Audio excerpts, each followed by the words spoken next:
in the Nike Hoop Summit game.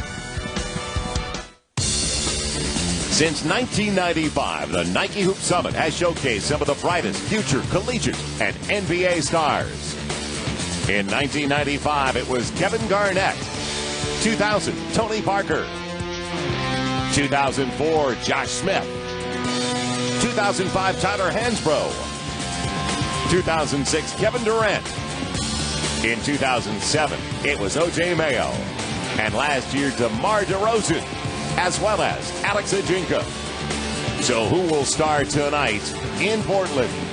Perhaps 6'4" point guard John Wall from Raleigh, North Carolina, or Mobile, Alabama center DeMarcus Cousins. These stars will take on the best the world has to offer in the 2009 Nike Hoop Summit.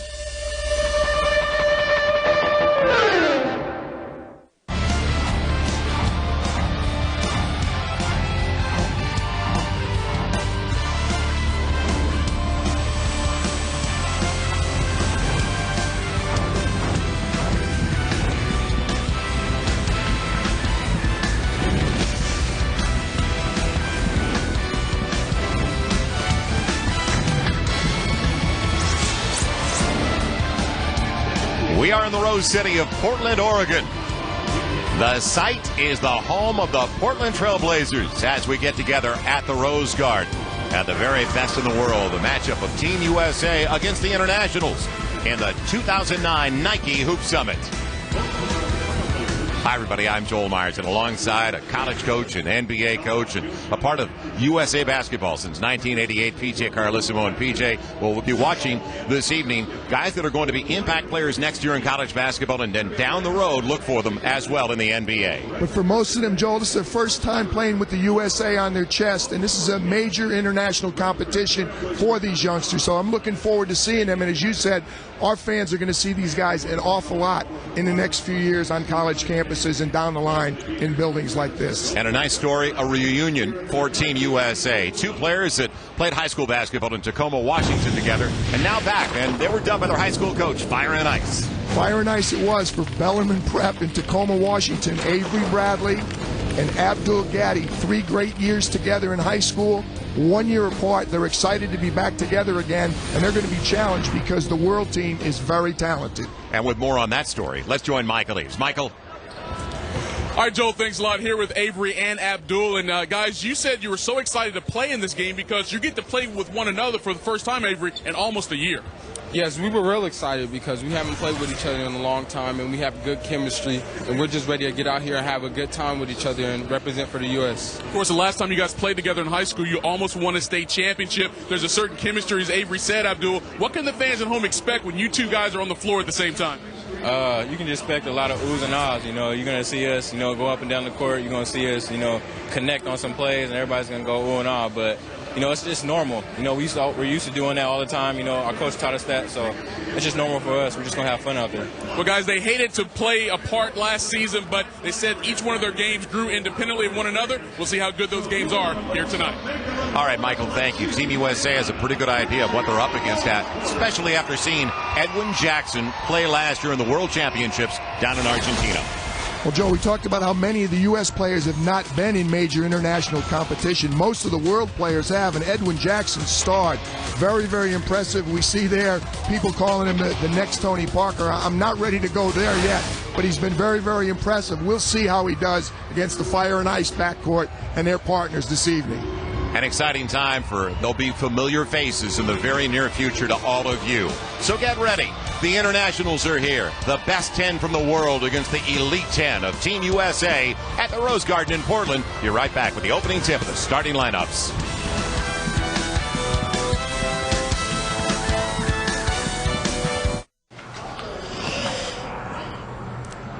My. You smell that? Yeah. Remind you of anyone? I don't know. I've never smelled Chris Paul's pits before. Thanks to right guard, can't tell the difference between me and my man CP. Yeah, I can. Let it rain! Right, yeah. Oh, and he draws the foul! Yeah, you win. I do win. Right Guard Extreme with the Power Stripe technology will keep you dry and fresh. It won't make you Chris Paul. Remember that. Now's the time to get away at Grand Sierra Resort and Casino in Reno, Nevada. Book a room from $39 and get the second night free on select dates and breakfast for two at the Lodge Buffet. With over 40 world-class golf courses, a 50-lane bowling center, a full-service health club and spa, and Reno's largest casino, you won't find a better resort in Northern Nevada. Just book online at GrandSierraResort.com and type in offer code DEAL or call the number below. Grand Sierra Resort and Casino, the resort that gives you more, way more. Racing fans, get your official Digger and Friends gear today.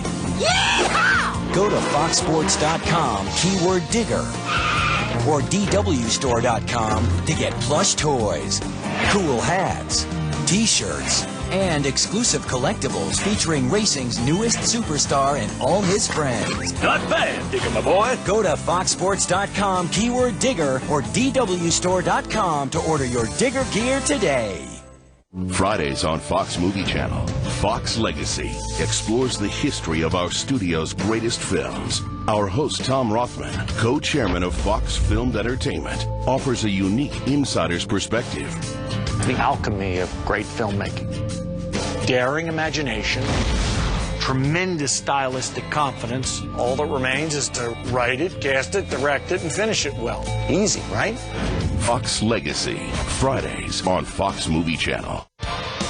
The 2009 Nike Hoop Summit from Portland, Oregon is brought to you by Nike Basketball, by USA Basketball, by Toyota, drive one today, and by Yahoo Sports. More than 80 NBA players have been in the Nike Hoop Summit, and we welcome you back once again to the 2009 edition of the Rose Garden in Portland, Oregon. And now, before we get ready for the opening tip, let's meet Team USA. Abdul Gaddy, Tacoma, Washington, point guard. Avery Bradley, Tacoma, Washington, shooting guard. Les McDonald, Memphis, Tennessee, guard. Mike Mulder, Portland, Oregon, small forward. Xavier Henry, Oklahoma City, Oklahoma, shooting guard. John Henson, Tampa, Florida, power forward. Bernardo Sidney, Los Angeles, California, forward. John Wall, Raleigh, North Carolina, point guard. DeMarcus Cousins, Mobile, Alabama, LaFleur High School, forward. Mason Plumlee, Winona Lake, Indiana, power forward. John Olive, head coach, United States Select Team from San Diego and Torrey Pines High School. Antoine Harris, assistant coach, Apple Valley, Minnesota, Howard Pulley Panthers.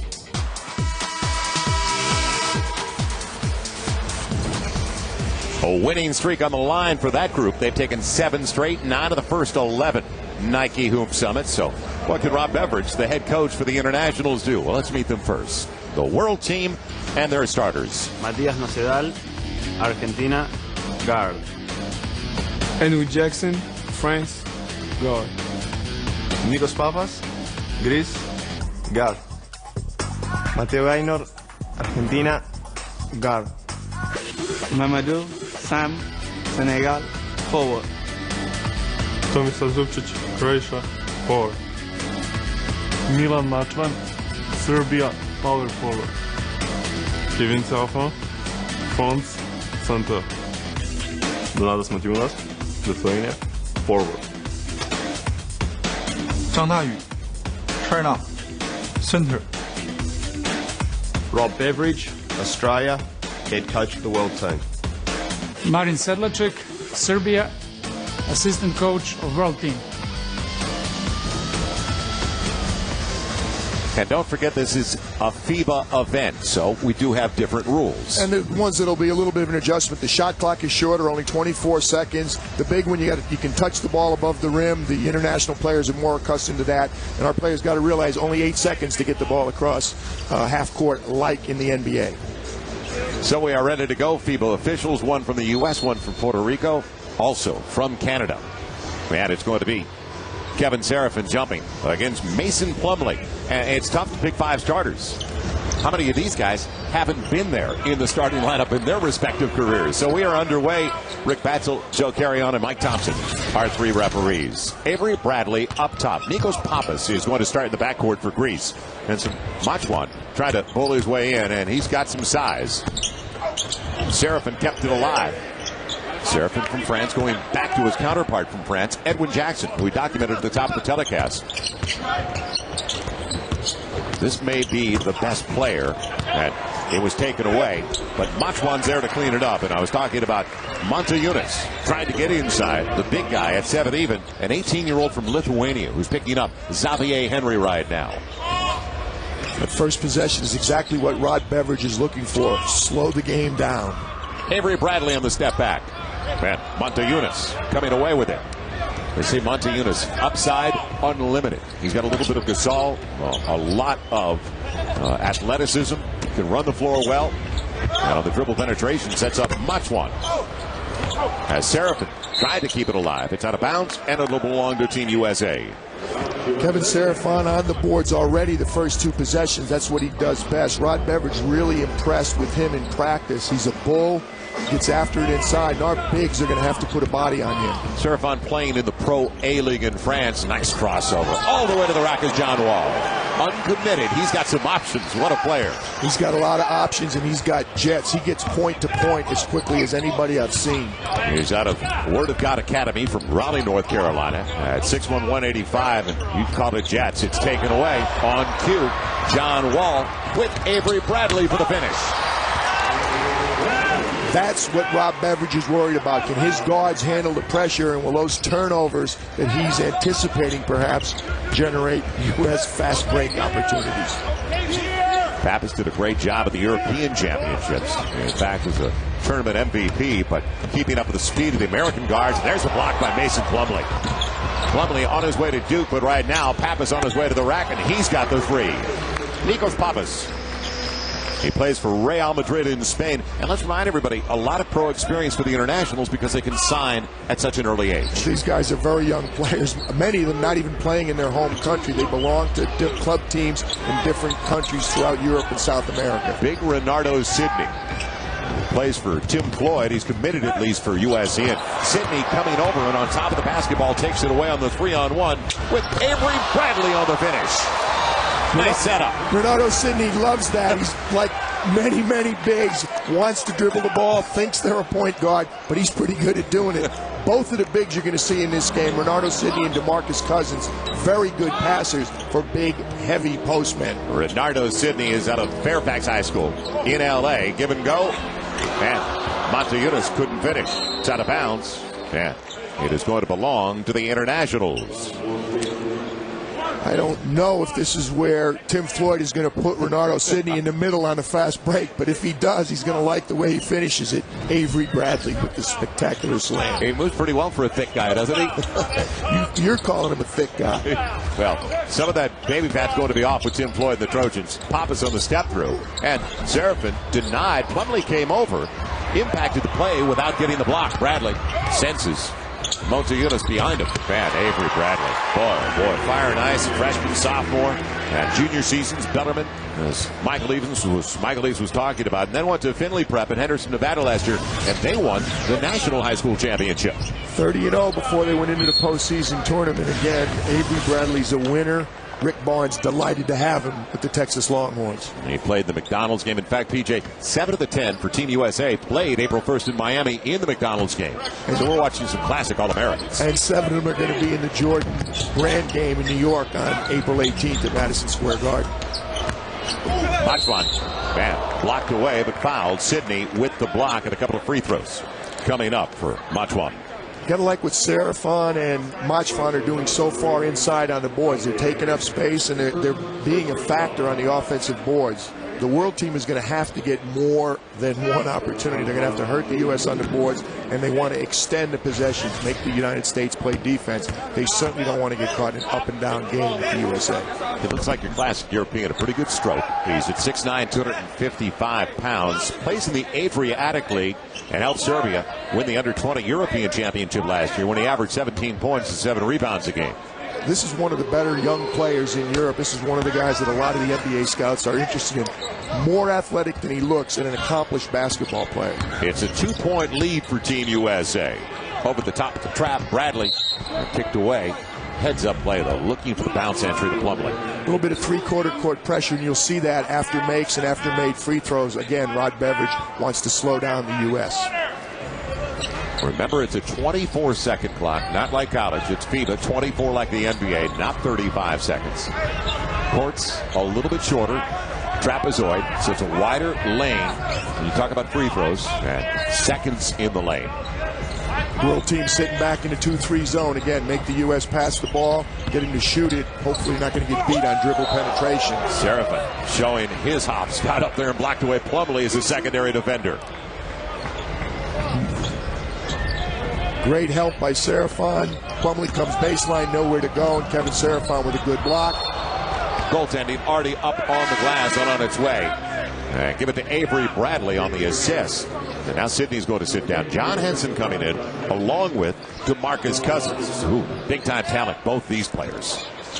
John Henson's been very impressive in practice. He's headed to North Carolina, play for Roy Williams and the Tar Heels. Obviously needs to put on some weight and get stronger, but very, very good athlete, very impressive. 6'9", just 200 pounds, the young man that just checked into the game. Macvan showing a lot of different things around the rack, and that time a little swinging hook. Wall all the way to the hole. Talk about quicks. There was nowhere to go. There was just a crease in there. John Wall's threw it. Again, he's done this repeatedly this week in practice. He gets point to point. He gets the ball up the court and to the rim. I don't think I want to be Nikos Pappas with John Wall guarding me. Macvan. Man, on the deflection. Right place, right time. John Wall. So Team USA up by 4 early. Xavier Henry spacing, and it pays off. John Wall on the assist. Xavier Henry's a very good deep shooter. Some people think he's a little bit streaky, but he's led his Putnam City High School team to 2 state championships back in Oklahoma City. Was a neighbor of mine for a short time early this year. They won the 6A title in Oklahoma, the state of Oklahoma, as you just mentioned. And now a number of players coming in as we'll set the lineup when we come back, as we're going to see the other part of Fire and Ice when we come back. Abdul Ghani. So finish. Yep, the guards are the story now, PJ. They're getting it done. They'll be the story all day. When it comes to going bald, you now have a choice. Advances in medical science have resulted in the world's first and only permanent solution to hair loss. It is your real hair. It's your natural hair. You wash it, you cut it, you swim with it. Bosley is the world's most experienced hair restoration experts, having pioneered virtually every major advancement in the art and science of hair restoration. I'm very satisfied, very happy with what I've done. This has got to be one of the best decisions I've made in my life, I'll tell you that. Bosley Hair Restoration is a relatively simple outpatient procedure. The results look completely natural, and it's affordable on nearly any budget. Call the toll-free number now to receive your free, no-obligation information kit that will help you decide if hair restoration at Bosley is right for you. You don't have to accept going bald. Do something about it right now. Call 1-800-350-9026. That's 1-800-350-9026. Call now.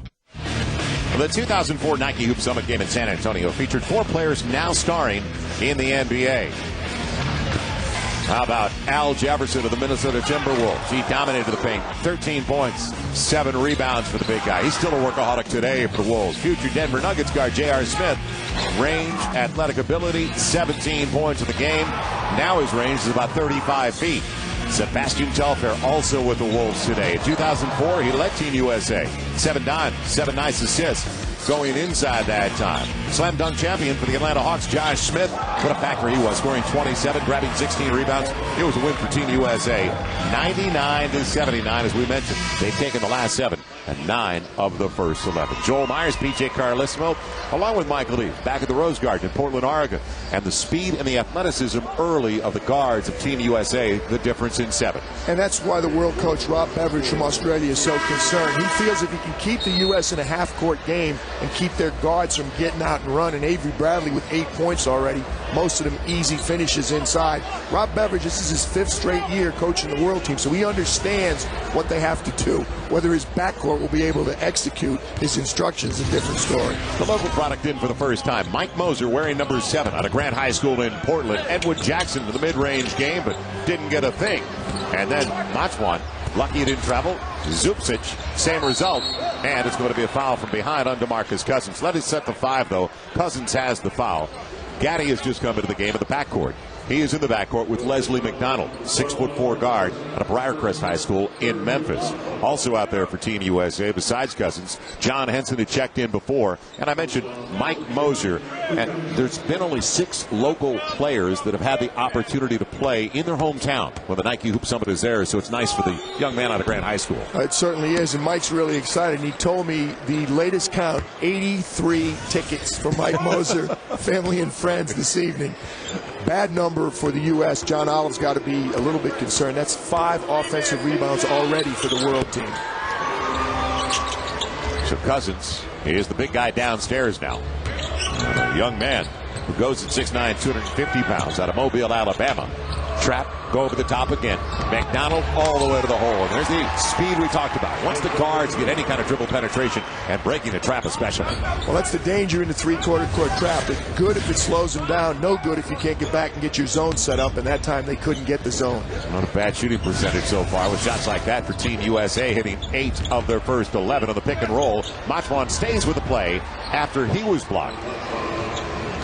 So he has been the focal point of their offense so far. And he's an aggressive player. He'll take it to the basket. He can also shoot the ball. So far, it's been mostly inside. Cousins asking for it, the low post game. And up against Macvan, walked with the basketball. So it goes back the other way on the turnover as we head over to Michael Eaves. Michael. All right, Joe, thanks a lot. Here with John Wall, who, along with Avery Bradley, really set the tone early in this game. John, it seemed like that was what you guys wanted to do, use your athleticism to get a good spark to start this game. Yeah, so that's what our coach told you. He said off the tip, just try to get a quick dunk or something and get the crowd into it and just keep playing pressure defense. I think we did that pretty well. You were obviously one of the more highly recruited players in the country, but people did not see you in the McDonald's All-American game due to a rule that you were a 5th-year high school player in their eyes, so thus ineligible. And you told me yesterday that because of that, you really wanted to come out in this game and show people that you should have been in that game after all. Yes, sir, I did. It was a tough break, not to be able to play in the game, but to be able to come here and play for the USA team, that's something different. That's more than McDonald's and all of that. Have United States across your chest means a lot. Of course, you've got a big decision to make on your college choice coming up very shortly. You got a game next week in Madison Square Garden. When are you going to make that decision, John? And can you tell the fans at home who maybe be the top 3 or 4 schools at this point? Right now it's pretty tough. I think, all my schools is kind of tough right now. I think after this weekend I was going to sit down and talk to my parents while I'm at the Jordan game and just try to narrow my list down. But hopefully at the Jordan game I will have a sort of list of what I have now. And then after that, like a week or 2 after that, I hope I can make my decision. Give me a couple schools real quick so the fans at home can get excited. I got Kansas, Kentucky, North Carolina, Duke, NC State, Miami, a lot of schools. A lot of schools, guys, and every one of those coaches can't wait for him to make his decision. Hopefully he's coming to their schools, guys. Well, he's playing in the Rose Garden. He's in an NBA arena for the first time. The first time he's played. And when we were reading the bios, PJ, a lot of guys said, and some of them were in Miami, as I mentioned, but there were at least 3 that have never played in an NBA arena, and just being here meant something to them, like for John Wall. Oh, no question about it. Renardo Sidney said that. As you said, 3 different players said it's the first time they've ever played a professional arena. You think of these guys because they're McDonald's All-Americans, because they've won state championships. You think maybe this is no big deal. This is a big deal because this is ultimately the buildings these guys want to play in. John Wall and the rest of his teammates no different. And I can assure you, the 10 guys on the world team feel exactly the same way. They watched the Lakers in Portland last night here in this building in a great basketball game. Yeah, playoff atmosphere as Henson's length kept the ball. Otherwise, it's a turnover. Talk about long arms. Leslie McDonald, and kept alive by Cousins. Henson will save it. No, it's out of bounds off his teammate Mike Moser. Another guy, believe it or not, he's from Grant High School here in Portland, but he's never played in this building because when they went to the semis of state, they played at MacArthur Court in Eugene, Oregon. In that court, they won. He and his Grant High School teammates won the state championship his junior year. And I love the quote from his coach, Tony Broadus. He said that he's such a popular kid. The freshmen in the school love him because he's got time for him. That says an awful lot about Mike Moser. Ben Howland is going to love him at UCLA. Yeah, hard worker. A lot of upside at 6'8". Nosadal has just checked into the game, and he's got a three.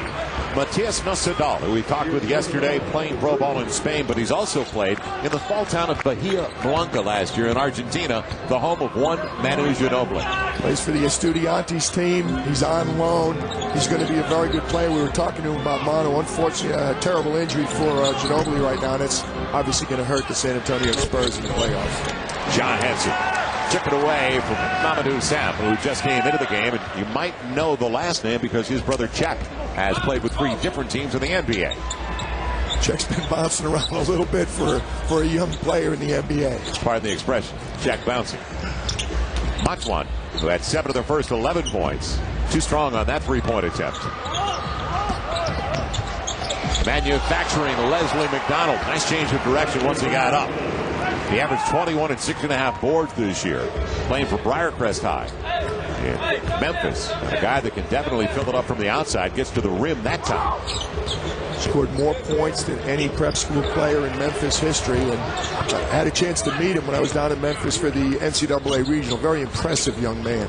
Save on the sideline for the big guy. Mike Moser. Too strong. Cousins right there. DeMarcus Cousins on the follow.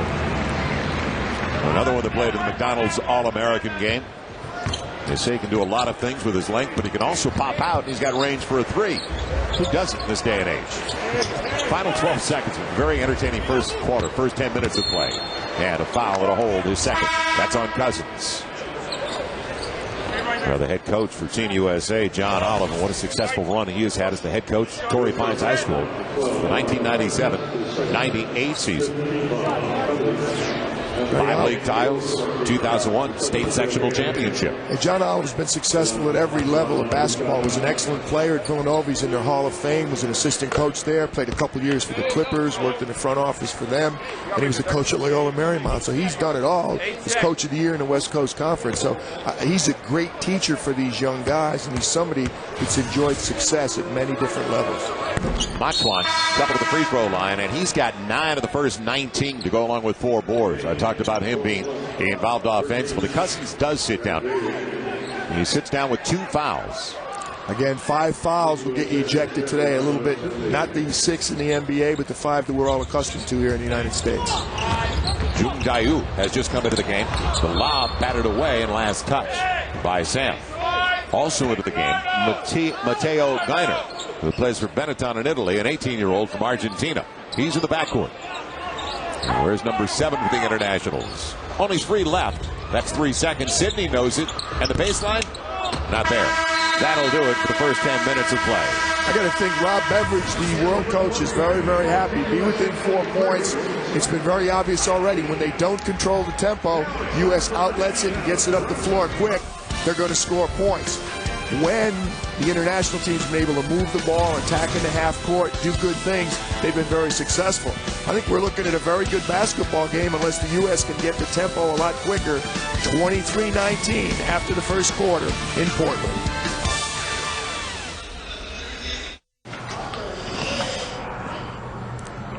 My. You smell that? Yeah. Remind you of anyone? I don't know. I've never smelled Chris Paul's pits before. Thanks to right guard, can't tell the difference between me and my man CP. Yeah, I can. Let it rain! Oh! Right, yeah. Oh, and he draws the foul! Yeah, you win. I do win. Right Guard Extreme with the Power Stripe technology will keep you dry and fresh. It won't make you Chris Paul. Remember that. Fridays on Fox Movie Channel. Fox Legacy explores the history of our studio's greatest films. Our host, Tom Rothman, co-chairman of Fox Filmed Entertainment, offers a unique insider's perspective. The alchemy of great filmmaking. Daring imagination, tremendous stylistic confidence. All that remains is to write it, cast it, direct it, and finish it well. Easy, right? Fox Legacy, Fridays on Fox Movie Channel.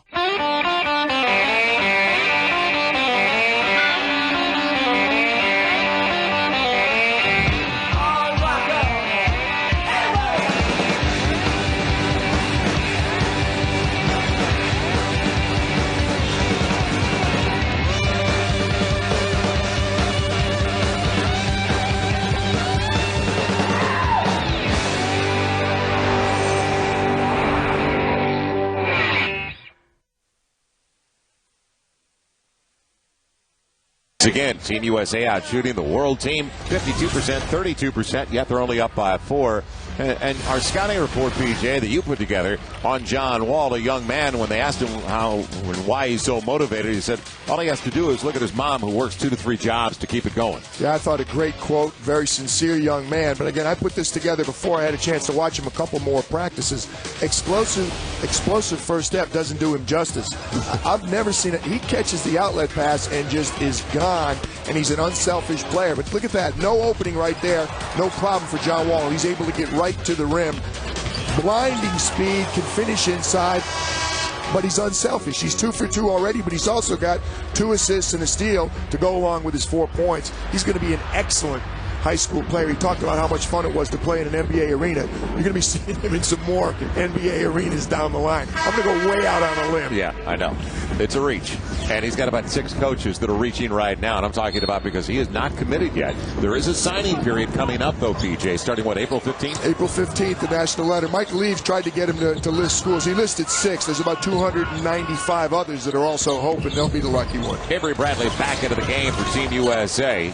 He and John Wall, the catalyst for the big lead early, and not a bad pass again. Sidney can't get it, but Plumlee will clean it up. Mason Plumlee getting ready to play his college basketball with his brother. He's out of Arden, North Carolina. He's already signed with Duke. His brother's going to be a junior there. And another guy that's just growing and growing. Entry taken away. Sidney read it perfectly, but it's taken away by Nosadal. Matias Nosadal. Seeing the floor well, didn't he? Zupcic, the extra pass. And a foul on Renardo Sidney on the reach on Zhang Dayu. Easy for you to say. Thank you. He was so much fun yesterday because his teammates were giving him trouble while we were trying to get some of the shots put together. Zhang Dayu is just 18 in January, the youngest player on the world team, but he's already accomplished a lot. He was the MVP at the Nike All-Asia camp. Yeah, and he's already played in the top level in Chinese basketball, so great expectations. 3 years, he's just turned 18. He's already played 3 years in their professional league.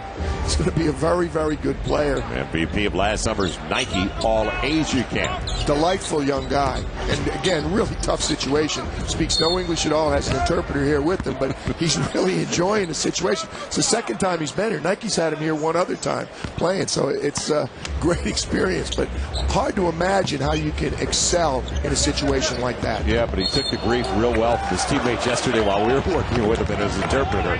Moving screen, John Wall sells it like he's been around a while. He has been around a while. Jose Carrion from Puerto Rico, the official, saw it. I thought it was a nice, solid screen, to be honest with you, by Serafon. Yeah. Just the kind you like in this set. That's 7 turnovers for the world team now. So we've got a close one still. Henry from way outside. Xavier Henry, who still has a decision to make as well. Out of Putnam High School in Oklahoma City. He originally signed with Memphis, but John Calipari left. There's a foul on a 3-point attempt by Plumlee. Free throws coming up for Zupcic, but still a decision for Xavier Henry. And with more on that, Michael Leaves. Michael? Well, both his parents played basketball at the University of Kansas, and then his father, Carl, went overseas to play. And when they were in Belgium, when Xavier was born, they pronounced the name Xavier in Belgium. That's why he maintained that pronunciation once he came back to the U.S. Now, of course, everywhere he goes, everyone calls him Xavier. He said he never corrects it because they don't know it's his fault, but he is Xavier and not Xavier. What an athletic family. Mom and dad basketball players, as you mentioned, at Kansas. His brother, a first-round pick of the New York Yankees 4 years ago. Well, to make it even more complicated, when his brother C.J. committed to Kansas, John Calipari was an assistant at the University of Kansas.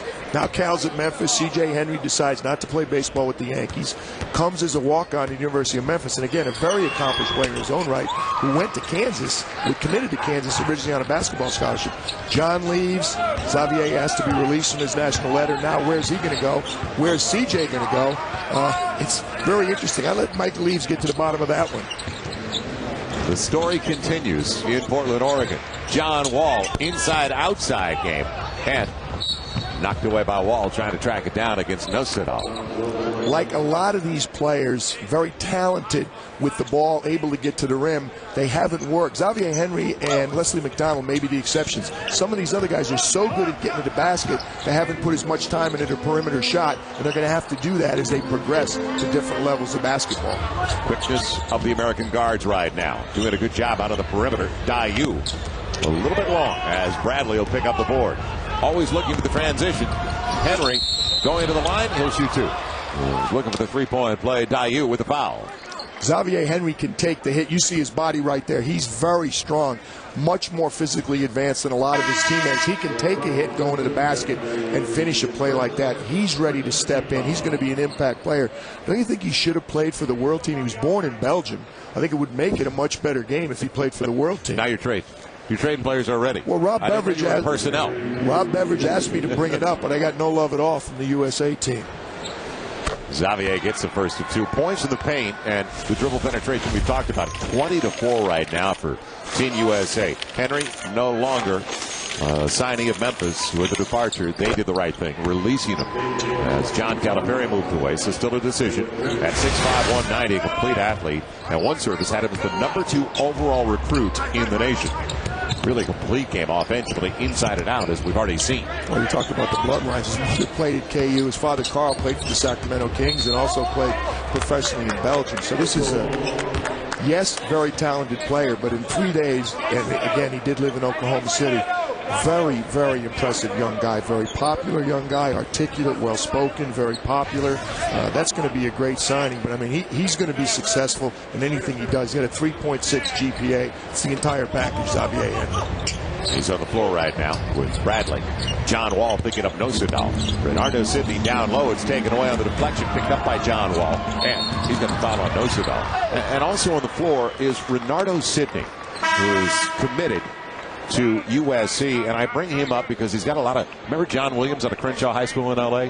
He's got a lot of John Williams in him, a lot of talent inside and out, and eventually he's going to tone that body at USC at the Galen Center. Well, I think Tim Floyd's going to help him tone it. I think it's a great choice by him. Timmy will get him practicing and working a little harder. He's going to get him in better condition, and also playing with your son JJ, who's a walk-on at USC. I think that's going to help him also. He'll work him into shape. JJ's got to keep him out of the deli, though. That's a given. He was there today. The deli, that is. And not Renardo Sidney, who's here with us. 10 on the shot clock, 7:20 left in the first half, with Team USA up by 8, but a good showing, especially by the starters like Edwin Jackson and Serafin. And it's Renardo Sidney defending well and forcing the turnover, the shot clock violation. Back over to Michael Lee. Michael. Yeah, Joe, sitting courtside here at the Rose Garden, someone that in basketball circles everyone knows, of course, the coach of Washington State, Iowa, USC, but currently for Nike, he's the global director of basketball, of course, talking to George Raveling. George, good to see you as always. It's good to be on. George, we look at this game and we talk so much about the American kids because we know so much about them, but these international players, as we've learned from this game in the past, one day some of these kids will be playing in the NBA and be effective in that league as well. Absolutely. Dirk Nowitzki, Tony Parker, people like that have all played in this game. Bignani. I think there are 4 kids on this international team that will eventually play in the league. What we're seeing is the globalization of basketball. They're going to be, right now, it's 1 out of every 6 players in the NBA are not born Americans, and that's going to continue to escalate.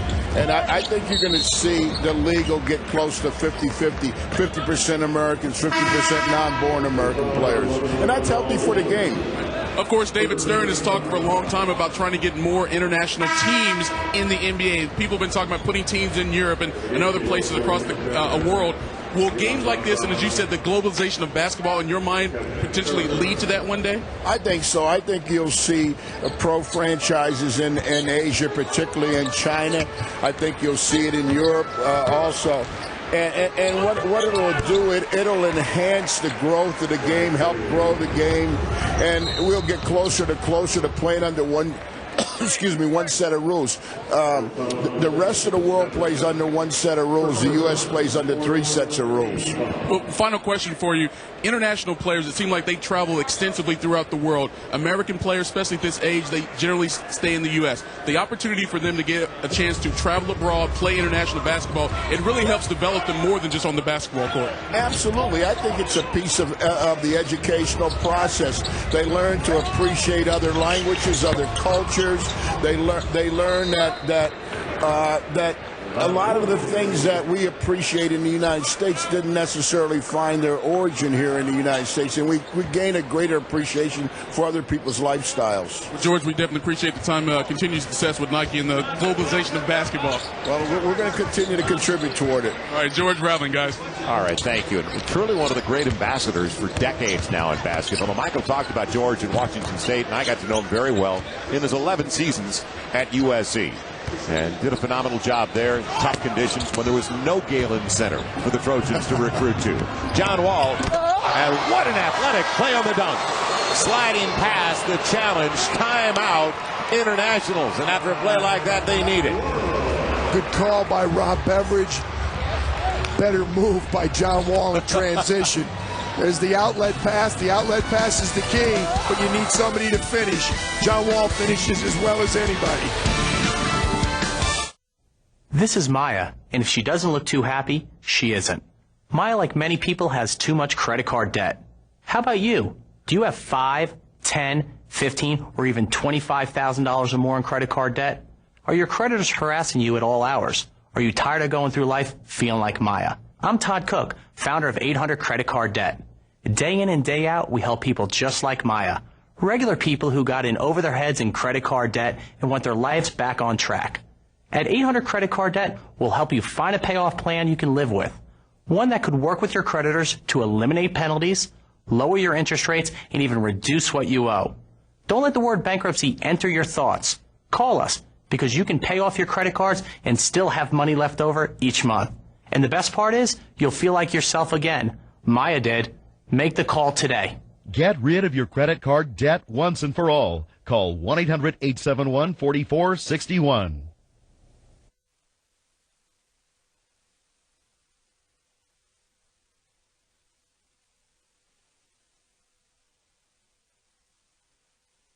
And the European Pro League. We're all at the Rose Garden here in Portland, Oregon. Welcome back once again. Joel Myers along with PJ Carlesimo and Michael Eve as we continue with the 2009 Nike Hoop Summit. Solid start for the U.S. side, up by 8. And the world is very fortunate right now that the U.S. has not been able to really hit from the outside all that effectively, just 2 for 10 from beyond the arc. Well, we look back at the 2005 Nike Hoop Summit game at Memphis, featured many of the players making headlines today. In fact, the USA's Greg Paulus just got 10 assists in that game. Went on to Duke, leading the ACC in assists that year. And dishing it off to players like Martell Webster. 21 points in that game.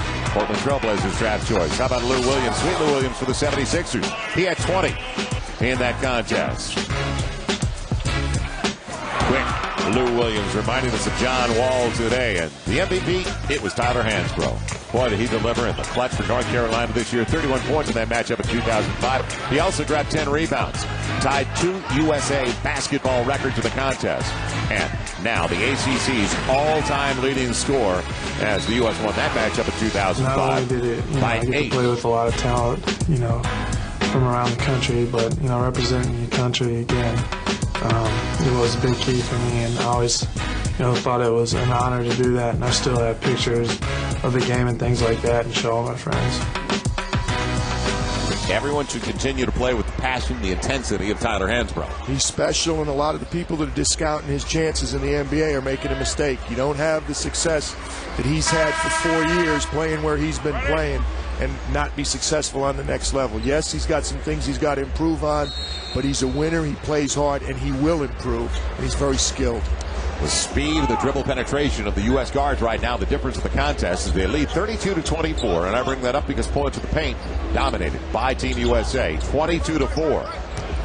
Nikos Pappas is back into the game. Macvan and Motiejunas was due He was struggling with his left hand, so he went to his right hand. I think a good call by Donatas, but he's been impressive in practice. He's a good player. Reminds me a lot of Tony Kukoc, Joe. Pappas, the athletic save, good play. Jackson doesn't get the finish. Motiejunas gets it to Zupcic.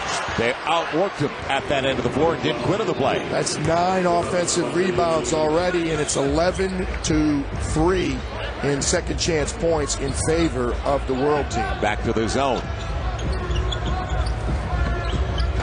Sidney at the high post, the middleman. Xavier Henry. And with the up fake, found some space for the triple. Only the third three-pointer on 11 attempts for Team USA, but a little space for them now. Back up by 7.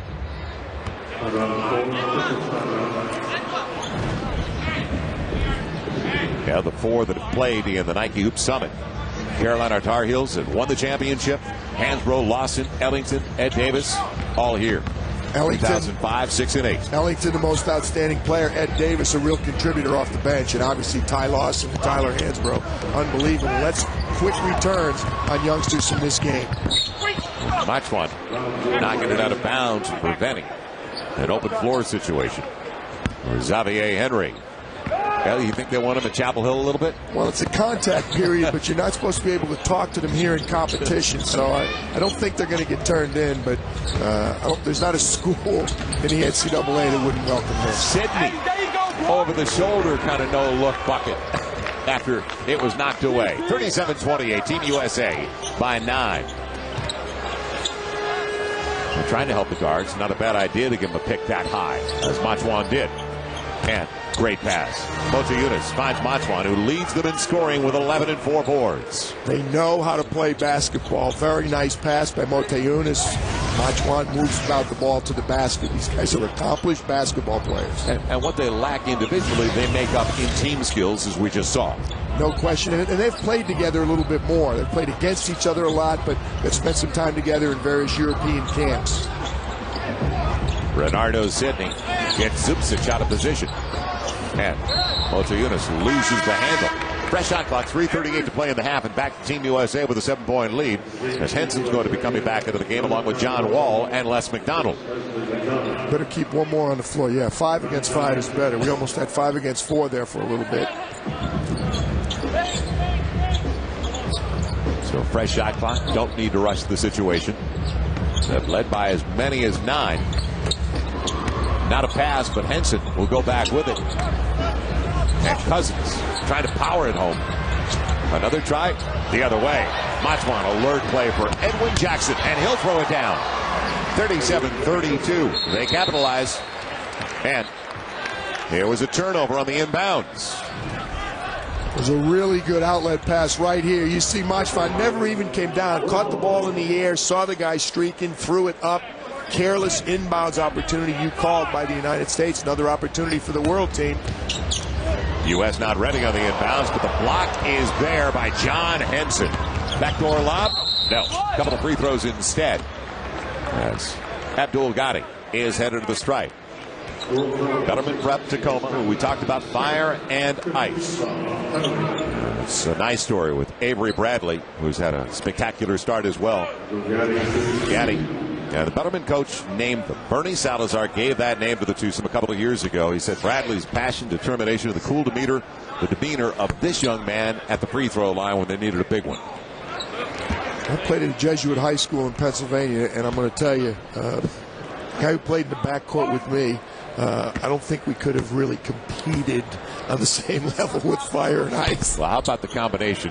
One averages 26, the other 23. And that year, 2 years ago, they lost in the regional state semifinals. Semifinals in 4A competition. Real good competition in the state of Washington. That's been good news for Lorenzo Romar, where Abdul Ghani is going to go play for the Huskies. Young man we like.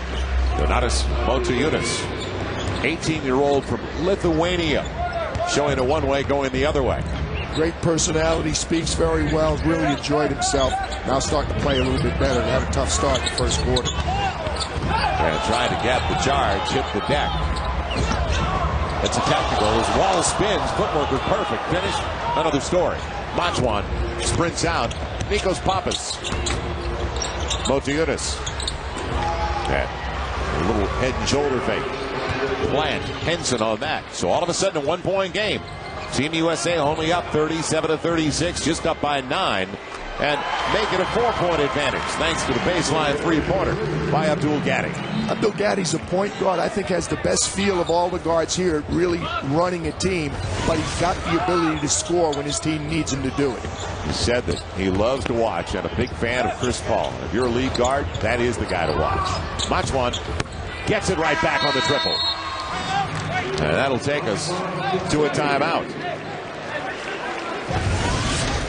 The substitution, again, another difference with international rules. The coach can call a timeout, and the coach can get it after the next basket. You wonder how can they stop it after a basket like that. It's an international rule. It's a little bit different the way they handle timeouts. And only the coach can call a timeout. The player can. Now we look back at the 2006 game in Memphis, the Nike Hoop Summit featuring Texas Longhorn star Kevin Durant, and he really put on his play. His versatility was out there. He had 20 points in the game, inside, outside.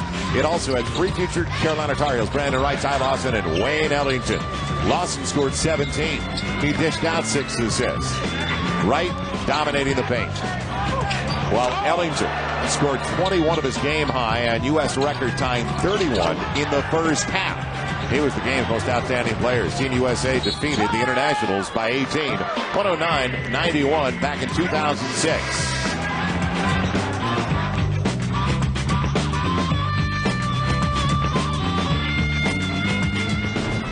So we continue with the 2009 edition of the Nike Hoop Summit. And the World Team not going anywhere. In fact, capitalizing on some mistakes now by Team USA not getting back in transition. Well, the game's a game of contrast. Right now, the field goal percentages are getting close. 44-7 for the U.S., just over 42 for the world. But where they're making a living is they're shooting a 3 better. The world's 4 for 9.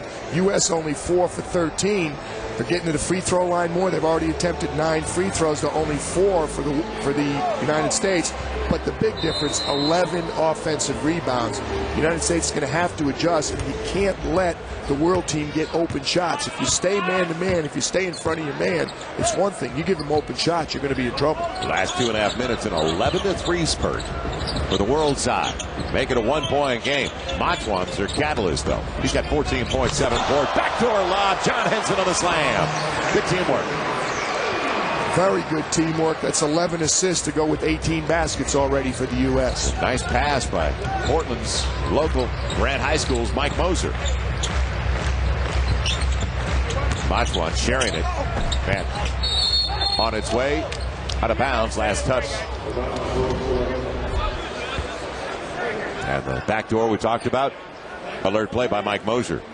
Very alert play by Mike Moser, and also by Henson to move without the ball. John Henson did a good job moving without it. And their first time playing together. It's swiped away. Quick hands. John Wall took it away from Pappas from behind. Wall on the trail and on the step back, and timed well by Moser. It'll be kept alive by Gaddy. Henson denied, and it's going to be a travel. John Henson. Well, again, you see where strength's going to be a factor. John Henson is a spectacular athlete, but doesn't have the strength yet, particularly when he goes into somebody like Macvan, who's a big, strong guy. So now we will get a timeout with Team USA up by 3 with 56 seconds left in the first half. So it looked like Team USA was ready to explode and pull away, but the world went on their run.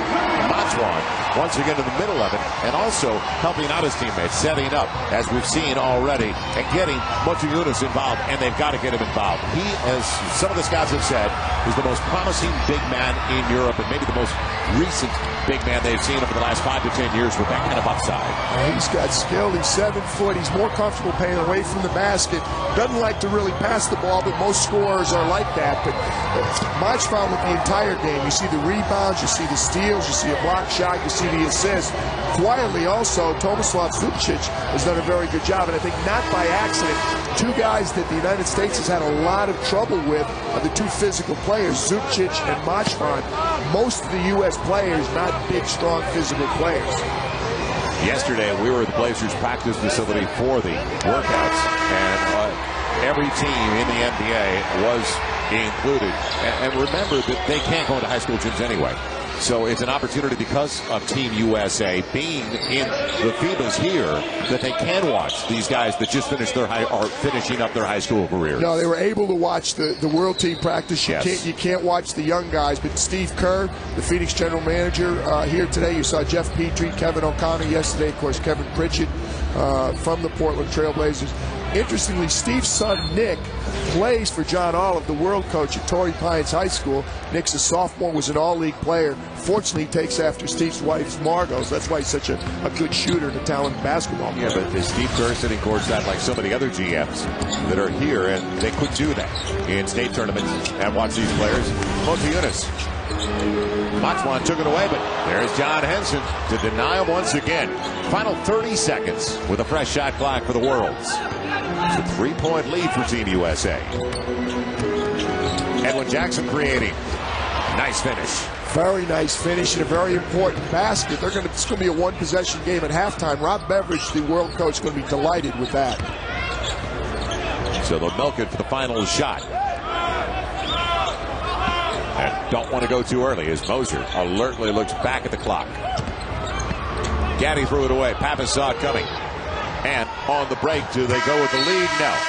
Wouldn't have counted had it gone in by Macvan. But a resilient group from the international side, but it looked like the U.S. was going to run away and hide. Well, they've got the tempo they wanted. 42-41 is where the world team would have liked the tempo to be. They'll run if the running is there, but otherwise they want to slow it down. Let's head over to Michael Eaves. Michael. All right, Joel, here with Xavier Henry, 11 points in that first half to lead the U.S. against the world team. You guys got out to a good start with your athleticism, but the world team started making some shots, and he's got a ball game here at the half. Yeah, it's a different style of play, and we just got to come out and play hard. Talk about that transition. You are one of a handful of guys on Team USA to have some international experience. It's completely different than the American game. Yeah, we're fast. Our team is fast, and we like to run. And when we run, it takes them out of their zone playing style. So that's what we're trying to do. Of course, everyone's watching this game, Xavier, wondering where you're going to go to school next year. You've got a decision to make. Of course, you and CJ both involved in a process of selecting a school. Where are you going, Xavier? Excuse me, Xavier? I can't tell you. Me and my brother were just trying to find a new place to call home next year. All right, who's on the list? Give me a short list. Kansas, Kentucky, and Memphis. That's it. That's close enough, and I'm sure all those fans at home are excited. Xavier, appreciate the time. We'll see you in the second half. Thank you, thank you. All right, 11 points for Xavier Henry in that first half, and at the half, Team USA leads the world team 42-41. Coming up here on the half of the 2009 Nike Hoop Summit, we're going to tell you how a former international player who played in this game turned his performance here into all-star caliber play in the NBA, and also we'll talk about the future of USA basketball with the executive director and CEO of Team USA. Racing fans, get your official Digger and Friends gear today. Yeehaw! Go to foxsports.com, keyword Digger, or dwstore.com to get plush toys, cool hats, t-shirts, and exclusive collectibles featuring racing's newest superstar and all his friends. Not bad, Digger, my boy. Go to foxsports.com, keyword Digger, or dwstore.com to order your Digger gear today.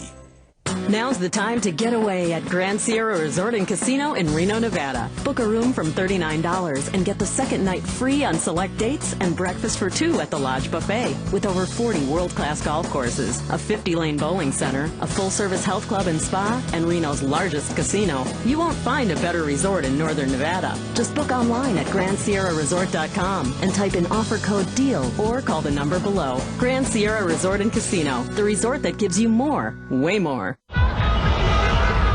Every night, there's just one place to be. The Best Damn Sports Show, period. Come on in and be our guest for Sports Television's nightly party. Ladies and gentlemen, the world's greatest late-night sports show is just getting started. The Best Damn Sports Show, period. Weeknights.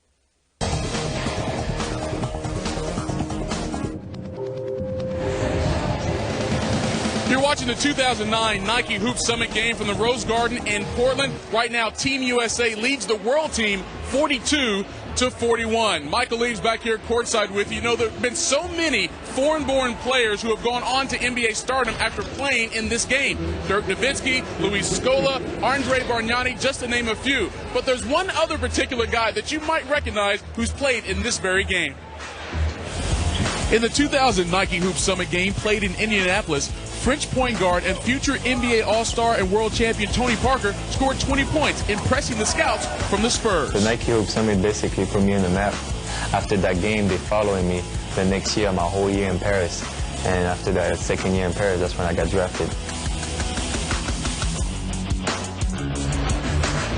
Well, of course, from this performance here, he went on to win 3 NBA championships with the Spurs, as well as 3 All-Star appearances. Who's going to be the next foreign-born player to come out of this game and become an All-Star? Only time will tell. When we return here at the halftime of the 2009 Nike Hoop Summit, we'll talk about the future of USA basketball.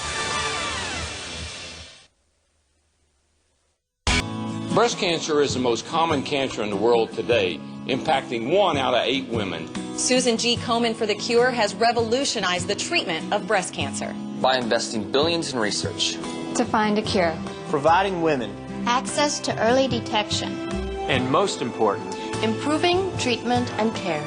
Fox Sports invites you to join our team so that all women can stay in the race. Please go to Komen.org.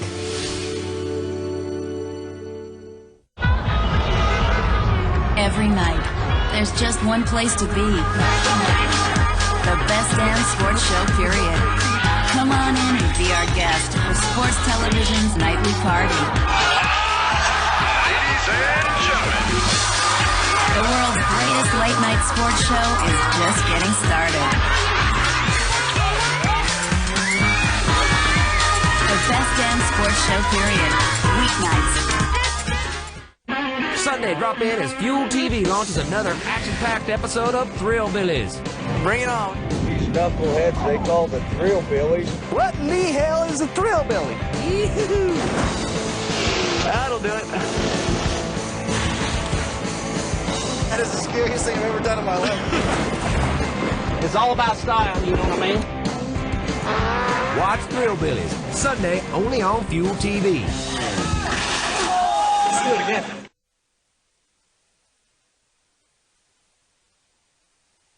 Rose Garden, Team USA leading the world team right now 42-41. Joined now by the executive director and CEO of USA Basketball, Jim Tooley. And Jim, you and I were talking about just how fabulous this game has been in terms of the growth of the game, but also the level of play. These guys eventually go on to great careers in the NBA. We have a great track record of kids participating in this game, and the exposure that this event has gotten over the years. We're in 100 million homes now live in the United States for the second year in a row. We're broadcasting it via the internet and webcasting it all around the world. So it's it's really growing. Based on the success of this particular game and other aspects of USA Basketball, what's next? How far can you take this game, and what are some of the other initiatives you have in the works? Well, starting this year, we have U16 and U17 national teams for both men and women, or boys and girls. And we have a lot of positive momentum coming out of Beijing. And these younger teams, a lot of interest in the kids around the country wanting to play on these U16, U17 national teams. So we're excited to get all these young players in our pipeline for our national team program. Yeah, you mentioned that pipeline because when the kids get into this program, this is getting a chance to eventually maybe play in the Olympics or the World Championship. Absolutely. We have a lot of programs at this age group now. It gives us a wide array of how to assess talent moving forward, but it's nice having this momentum for sure. Jim, we appreciate the time and continued success with USA Basketball. Thank you much. All right, Jim Tooley, Executive Director of USA Basketball. When we return, hear from PJ Carlissimo and Joel Myers. And how about the first half of John Wall? Exciting athletic player for Team USA. Why? You smell that? Yeah. Remind you of anyone? I don't know. I've never smelled Chris Paul's pits before. Thanks to Right Guard, can't tell the difference between me and my man CP. Yeah, I can. Let it rain! Right, yeah. Oh, and he draws the foul! Yeah, you win. I do win. Right Guard Extreme with the Power Stripe technology will keep you dry and fresh. It won't make you Chris Paul. Remember that. Are you paying more than $1.70 a month for phone service? Then you need Magic Jack for just $19.95 a year. $19.95 a year. We are now adding over 250,000 new customers a month because we give you free local and long distance, your own phone number, voicemail, and directory assistance. Replace your phone company or add a second line with Magic Jack for just $19.95 a year. Get Magic Jack at Radio Shack. Racing fans, get your official Digger and Friends gear today. Yeehaw! Go to foxsports.com, keyword Digger, or dwstore.com to get plush toys, cool hats, t-shirts, and exclusive collectibles featuring racing's newest superstar and all his friends. Not bad, Digger, my boy. Go to foxsports.com, keyword Digger, or dwstore.com to order your Digger gear today.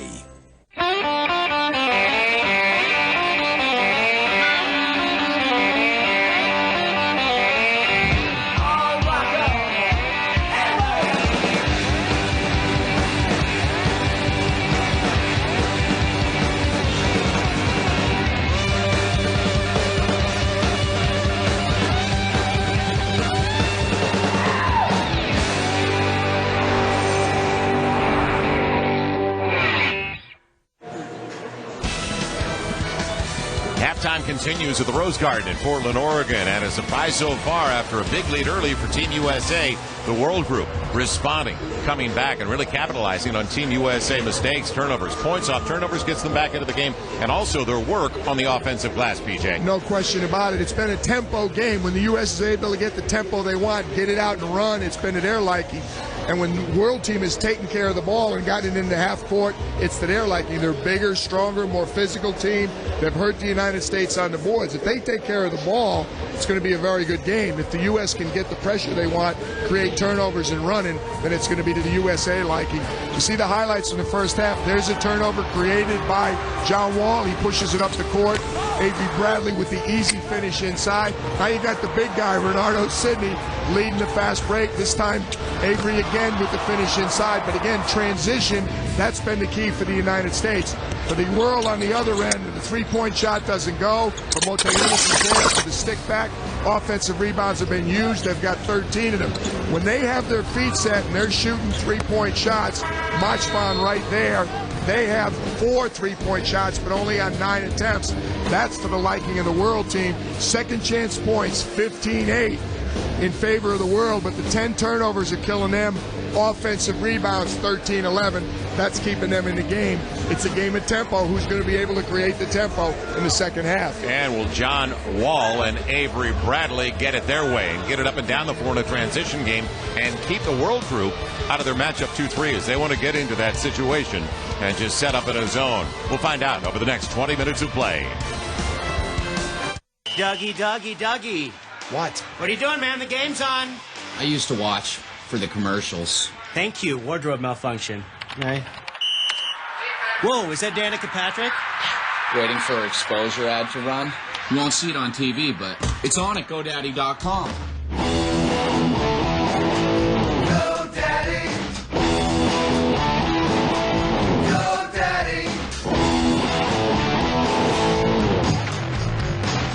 When it comes to going bald, you now have a choice. Advances in medical science have resulted in the world's first and only permanent solution to hair loss. It is your real hair. It's your natural hair.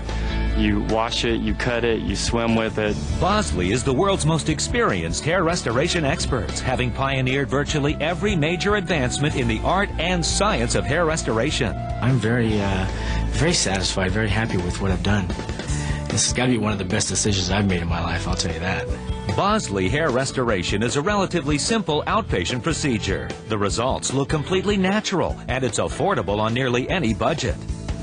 Call the toll-free number now to receive your free, no-obligation information kit that will help you decide if hair restoration at Bosley is right for you. You don't have to accept going bald. Do something about it right now. Call 1-800-350-9026. That's 1-800-350-9026. Call now. Sunday, drop in as Fuel TV launches another action-packed episode of Thrillbillies. Bring it on. These knuckleheads they call the Thrillbillies. What in the hell is a Thrillbilly? That'll do it. That is the scariest thing I've ever done in my life. It's all about style, you know what I mean? Watch Thrillbillies, Sunday only on Fuel TV. Let's do it again.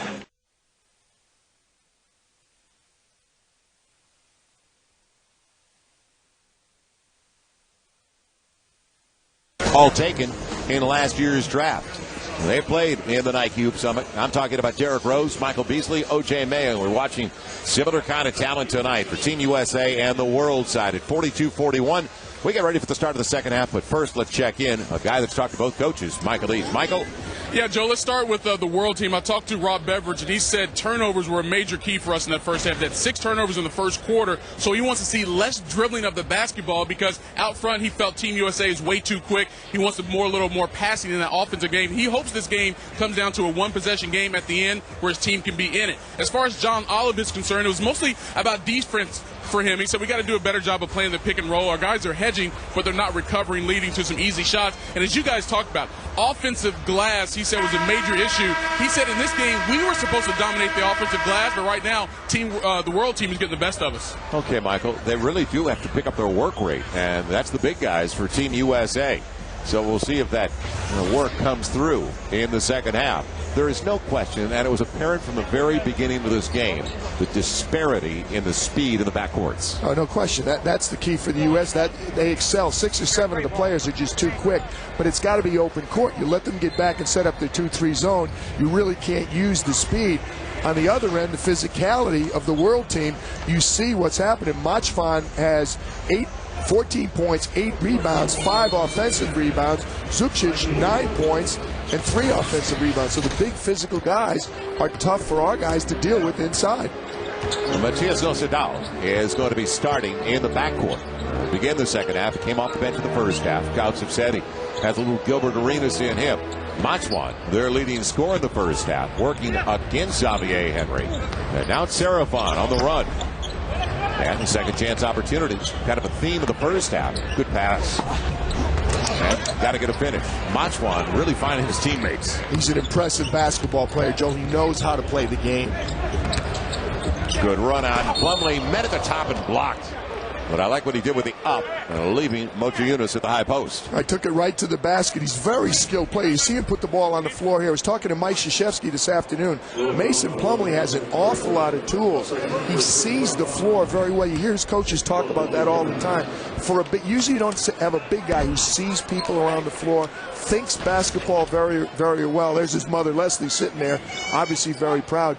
You know, one of the nice things, too, that Plumlee's talking about, a chance to play with his brother again. What a great thrill it was. He's won 3 straight state championships in North Carolina, but the one when he was a sophomore and his brother was a junior, that's the one that meant the most to him. And a guy that got into Duke academically, a member of the National Honor Society. So a great basketball player, but also a phenomenal student. Motiejunas showing his inside-outside game. But it's not a shock. The Europeans, the shooting drills and the skills they have, the way they work on their jumpers. 7-footer can shoot the ball, and that left-hand release reminds you so much of Tony Kukoc. So the world with a lead, and it's a real short one. Xavier Henry gets the 3. He's taken 6 shots in this game, and all 6 have been beyond the arc. Left-handed three-point shooting for both teams. So Team USA by a point, 45-44, as Pappas is back in the backcourt. Nikos Pappas, 18-year-old from Greece, and it was slapped away. The quickness of John Wall creates the turnover. And on the trail behind his back, Henry set up by Avery Bradley. Heads-up play. Motiejunas, the only world player that hustled back easy for the U.S., just make the extra pass. They've been willing to do that all evening. Points off the turnover. And the foul on Xavier Henry. Looking back on that last sequence. Well, sharing the ball. As long as you're willing to pass to an open man. There's the outlet pass. Good look. John Wall doesn't have it. Finds Bradley. Unselfishly, Motiejunas goes to him. He finds Xavier Henry. You got to run to have the 4-on-1, but you also have to be willing to share the ball. So that's his first bucket inside the arc. Henry leading Team USA with 16, the only one in double figures for the U.S. side. Dribble penetration for No Sidal. And into the 3. Top break. Looked like it was going down. Henry wanted the transition. It wasn't available.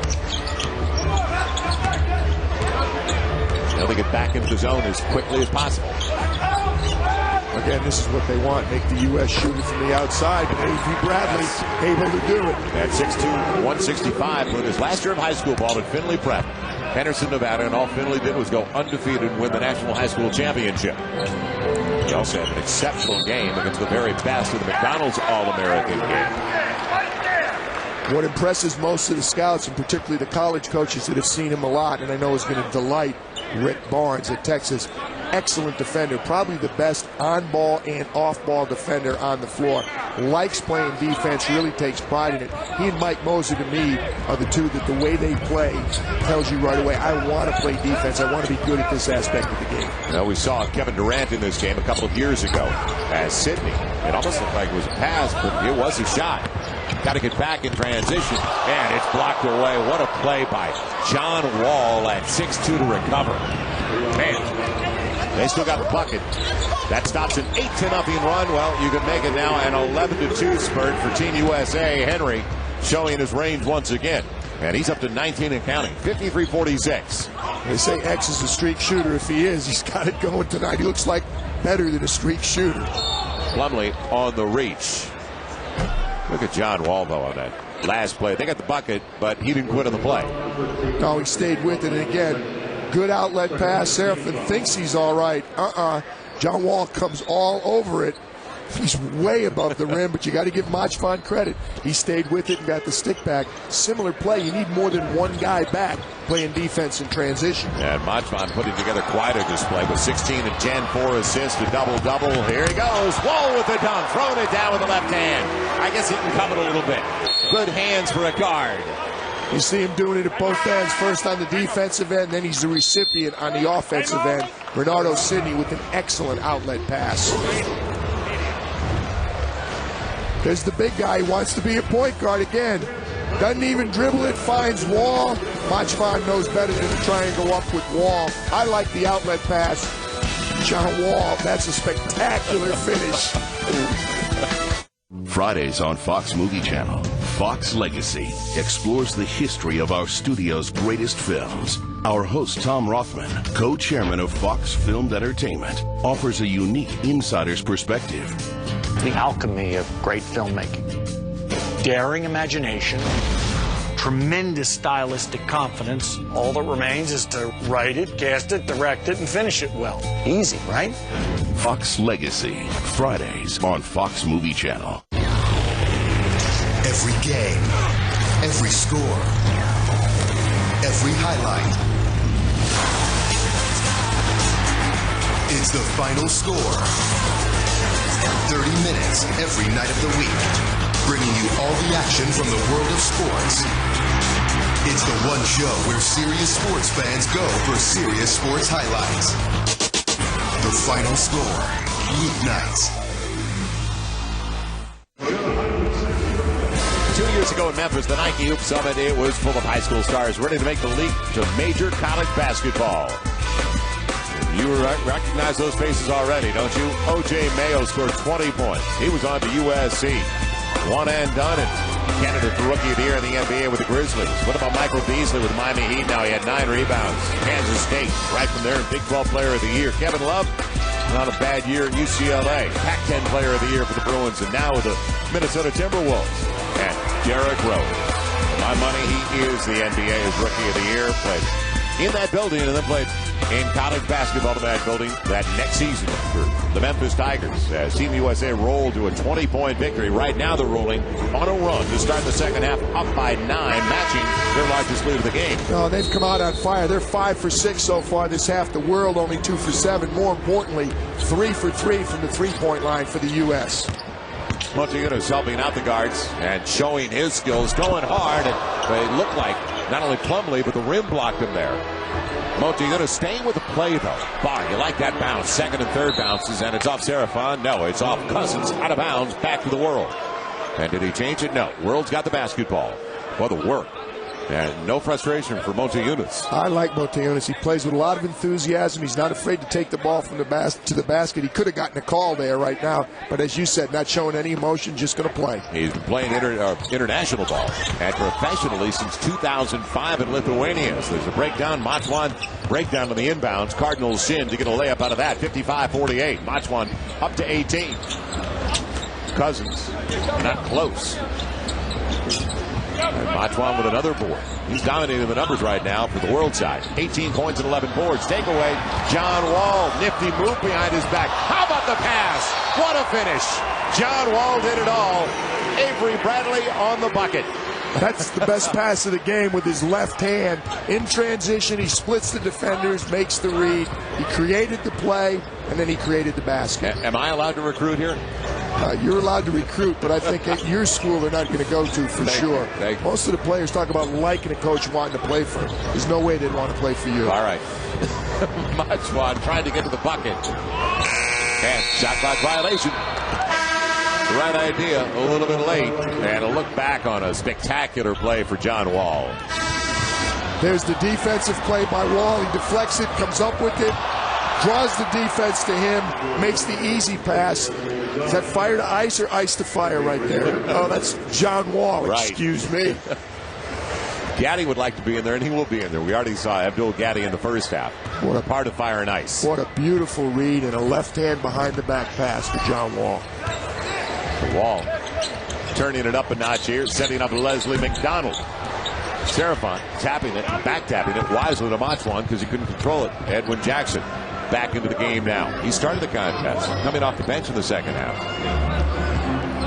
Macvan up, he wants to set a screen. That's going to be a solid screen if he sets it. 6'9", 255 guy, put it down. Geiner on the teardrop runner. Long guard. 57-50. Matteo Geiner, the 18-year-old from Argentina, playing pro in Italy right now. So they set up the 2-3. We'll see if they do a better job against the zone. And take it away. Turnover by Wall, and on the run-up, Geiner getting to the rim. Points on turnovers. That kept him in the game in the first half. It's back to 5. Beautiful pass, and the ball never touched the ground that time for the world team. It's an excellent fast break and a good lesson for guys. You don't need to dribble the ball. Watch this passing by the world team. Got it. Looks, kicks it out. Ball has not touched the floor yet. Never touches the floor. 3 passes, fast break. That's excellent basketball. You like that, Coach? I love that. That's really, really impressive. 20 of the shot clock. Deflected out of bounds. Zupcic back into the game. And a hold, or no, goes the other way, stepped out of bounds. Another turnover. Back to back for John Wall and Team USA. So they've got 9 turnovers compared to 15 for the Internationals. Zupcic back in again quietly. He got a lot done in the first half. A real efficient player. It's set up. Dayu. He showed his range in the first half, and he gets another 16 to 18 footer. That's the pick and roll that John Olive's talking about. Every time they go to help on the guard, the big man just separates. If these big men catch the ball with their feet set, they're going to make the shot. It's a 3-point game. Entry, a good one by Cousins. And the finish, that's John Henson, who's headed to North Carolina. He's got a 7'4" wingspan. Believe me on that. Johnny Calipari talking about DeMarcus Cousins, who verbally committed, changed his mind. You know, he's verbally committed to Kentucky. Talked about what a good passer he was. You can see that right there.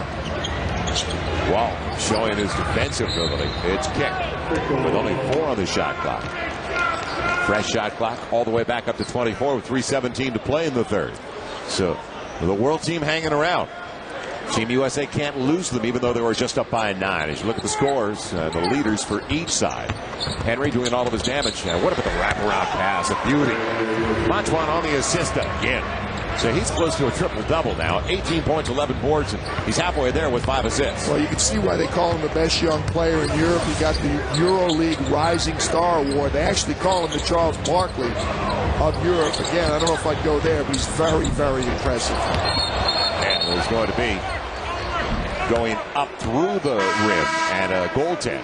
You can touch it up there, but you can't put your hand through, and that's exactly what happened.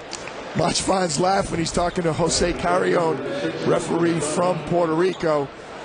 You see Chung Dayu right there. Puts his hand right through the net. I think if he had put it straight through and not moved the net, they might not have seen it. 5-point game. Well, you sound like a coach now. Give those guys credit. Can work on that, yeah. 2:40 to play in the third. Macvan over Sidney. Boy, that was a tough break. Soft touch by the big guy. Comes out. Henson on the boards. In transition. Sidney on the reverse. And he'll float it home on the little scoop. Thought he used the glass. That was a difficult one. I thought he'd just tear the rim down instead of going underneath. Dayu. And Zupcic on the opposite side with Macvan. Boy, team basketball again. He could have gone up strong. Instead, he had a teammate open. Offensive rebound again also. More bad news for the U.S. on the boards. And they are dominating the glass overall now, 32-21. They've controlled the offensive glass since the beginning of the game. Sidney with a poor pass, another turnover, but it's tracked by Henson. And a foul. Deep into the shot clock. Break for Team USA. Let's check in once again with Michael Eaves. Michael? Yeah, Joe, earlier we were talking about the growth of USA basketball with Jim Tooley, Executive Director and CEO. Well, here's an indication of the growth of this particular game. Tonight's crowd, 11,246. That's a new record for the Nike Hoop Summit, besting the previous mark in 2000 of 6,200. This game is growing in prestige every single year, and, of course, this is the second year in Portland. It will be right back here at the Rose Garden next season. Well, it continues with everybody talking about basketball globally. Good look on the baseline. Avery Bradley, a little follow-away baseline jumper. And Rick Barnes is going to like him. Now is he going to be like Durant? Another Big 12 Freshman of the Year for Rick Barnes in Texas. Well, he's certainly going to be a strong candidate, no question about that. And again, he can play off the ball or he can play with the ball. Wall and grabbed on his way up. Fortunately, he is okay. But the foul on Edwin Jackson. But going back to Michael Eaves' point, this is a great basketball town, Joy. I enjoyed 3 years here as a head coach of the Trailblazers, and these people don't just support the Trailblazers, which they do to an unbelievable level. You saw it last night against the Lakers, but they'll support basketball on the high school level, excellent girls basketball in the state of Oregon. This is a great home for the Nike Hoop Summit. Obviously, with Nike being headquartered in Beaverton, it's a natural, but again, that's no guarantee that this many people are going to show up. Speaks very well to the basketball fans in the state of Oregon. And just to tag that, you go to Eugene, you go to Corvallis, right here in Portland. They live and die for the game of basketball. It is truly the game in this state. You know, Macvan's over on the bench, but he's already done some damage. 20, 11, and 5 assists. Team USA up by 8, 66-58. And John Wall, 1 of 2 at the stripe. He's got 9 with 7 assists. Now, Gaddy has just checked in. Abdul Gaddy joining Avery Bradley, his old running mate in Tacoma at Bellarmine. Shot clock down, Zupcic up. Real short. Didn't get the rim. It was a big possession for the world. They need to get back in touch. U.S. threatening. How about that offensive play by Henson off the miss by McDonald? John Henson, spectacular over the top. The only ingredient he's missing is strength. That's going to come as he gets older, and Roy Williams gets him in the weight room. Takes us to the biggest lead of the game for Team USA. You can sense they're starting to get it open right now. Taking it strong to the basket. Can't finish, doesn't matter. Air Henson on top for the finish. Out of Sickles High School in Tampa, on his way to North Carolina. And back-to-back fouls on Team USA. Gaddy, both fouls on Abdul Gaddy. John Henson. His dad was relocated. He's originally from Round Rock, Texas. He was basically a suburb of Austin, Texas. His dad was transferred while he was in high school for his last 2 years to play high school ball in Tampa. What a loss for Round Rock, Texas. Zupcic, creative on his run on the baseline. He's fouled by Sidney and going to the line to look for the three-point play. You talk about John Henson's father. He played at Norfolk State. So, again, John, good bloodlines, and no surprise that he's such a good player. Zupcic with a good drive, goes in. Oh, he takes it right across the face and just maintains his concentration, finishes the basket. That's a tough foul. That's a great finish by Tomislav Zupcic inside. And you had mentioned how efficient he was in the first half. He's got 11 points and 5 boards, make it 12 now, and that's on only 6 shots. Very, very good. That's one of those ones where you need your assistant coach to be whispering in your ear, Coach, we got to get him some more minutes. He's getting a lot done in a very short amount of time. Economical in the way he plays the game and knows his role. John Henson, a good look, and he showed his range. It was right on line. And good-looking shot as it's taken away. Bad pass. McDonald, strong to the finish. Bad play by Edwin Jackson right there. He picked his dribble up. The U.S. took advantage, and that was a big possession for the world team. Zubcic just short off the lip of the rim from about 35 feet. So a spurt for Team USA after it was only a 1-point lead at the half. They've got it done, but again, you see the ebbs and flows of the game. When they take care of the ball, they're okay. When they dribble too much or when they pick up their dribble, that ignites the U.S. fast break. There's so many dunks, so many spectacular plays. Right now, it's the U.S. on top, 70-61. Paying more than $1.70 a month for phone service?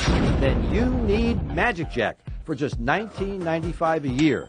$19.95 a year. We are now adding over 250,000 new customers a month because we give you free local and long distance, your own phone number, voicemail, and directory assistance. Replace your phone company or add a second line with Magic Jack for just $19.95 a year. Get Magic Jack at Best Buy. The Emmy Award-winning Sports Science returns. The greatest athletes. The most outrageous experiments. Busting the biggest sports myths. And blowing your mind. Sports Science, Sundays. Breast cancer is the most common cancer in the world today, impacting 1 out of 8 women. Susan G. Komen for the Cure has revolutionized the treatment of breast cancer. By investing billions in research. To find a cure. Providing women access to early detection. And most important, improving treatment and care. Fox Sports invites you to join our team. So that all women can stay in the race. Please go to Komen.org. Watching up. The 2009 Nike Hoop Summit from Portland, Oregon has been brought to you by Nike Basketball, by USA Basketball, by Toyota, drive one today, and by Yahoo Sports. The Rose City of Portland, Oregon, and a record-setting night for the Nike Hoop Summit. And welcome back once again, Joel Myers, BJ Carlissimo, and Michael Leaves, and a very entertaining game. The world sticking around, in fact, just a few minutes ago, led by 2, but a run at the end of the third. They get into the middle of the zone with Henson. He'll set the 5 as the pass is behind Sidney. Wasn't expecting the pass, but that's Gaddy's mindset to begin with. He is a true point guard. Good look by Abdul Gaddy, maybe just a little bit too hard a pass, but again, Big's got to look for the ball. When you got an unselfish point guard, you better get your hands up and your eyes open. Yeah, and if you're asking for the ball, be ready for it. Pappas back into the lineup. Dayu out there. Sam. And that's Mamadou Sam. Zubcic held up. It was playing through the whistle. A smart play by Sidney because the foul was continuation. Again, the international players are good with that. It takes the players, when they come into the NBA and you have the continuity rule, it takes our players a little while to get used to it. These guys grow up doing it. They know when they hear a whistle, they continue and they shoot the ball. Mike Thompson, the Canadian official, with the call right there. Zubcic back on the free throw line. Zubcic coming off the bench in 15 minutes of play. A very productive 13 points already. A 19-year-old from Croatia at 6'11", still growing, 210 pounds. And he had a real strong showing. Last year's Under-18 European Championship, 12 points, 9 boards. He helped Croatia get to the bronze medal. And we can understand why by watching him. Very economical. Doesn't try to do too much. Sidney denied inside, but fouled.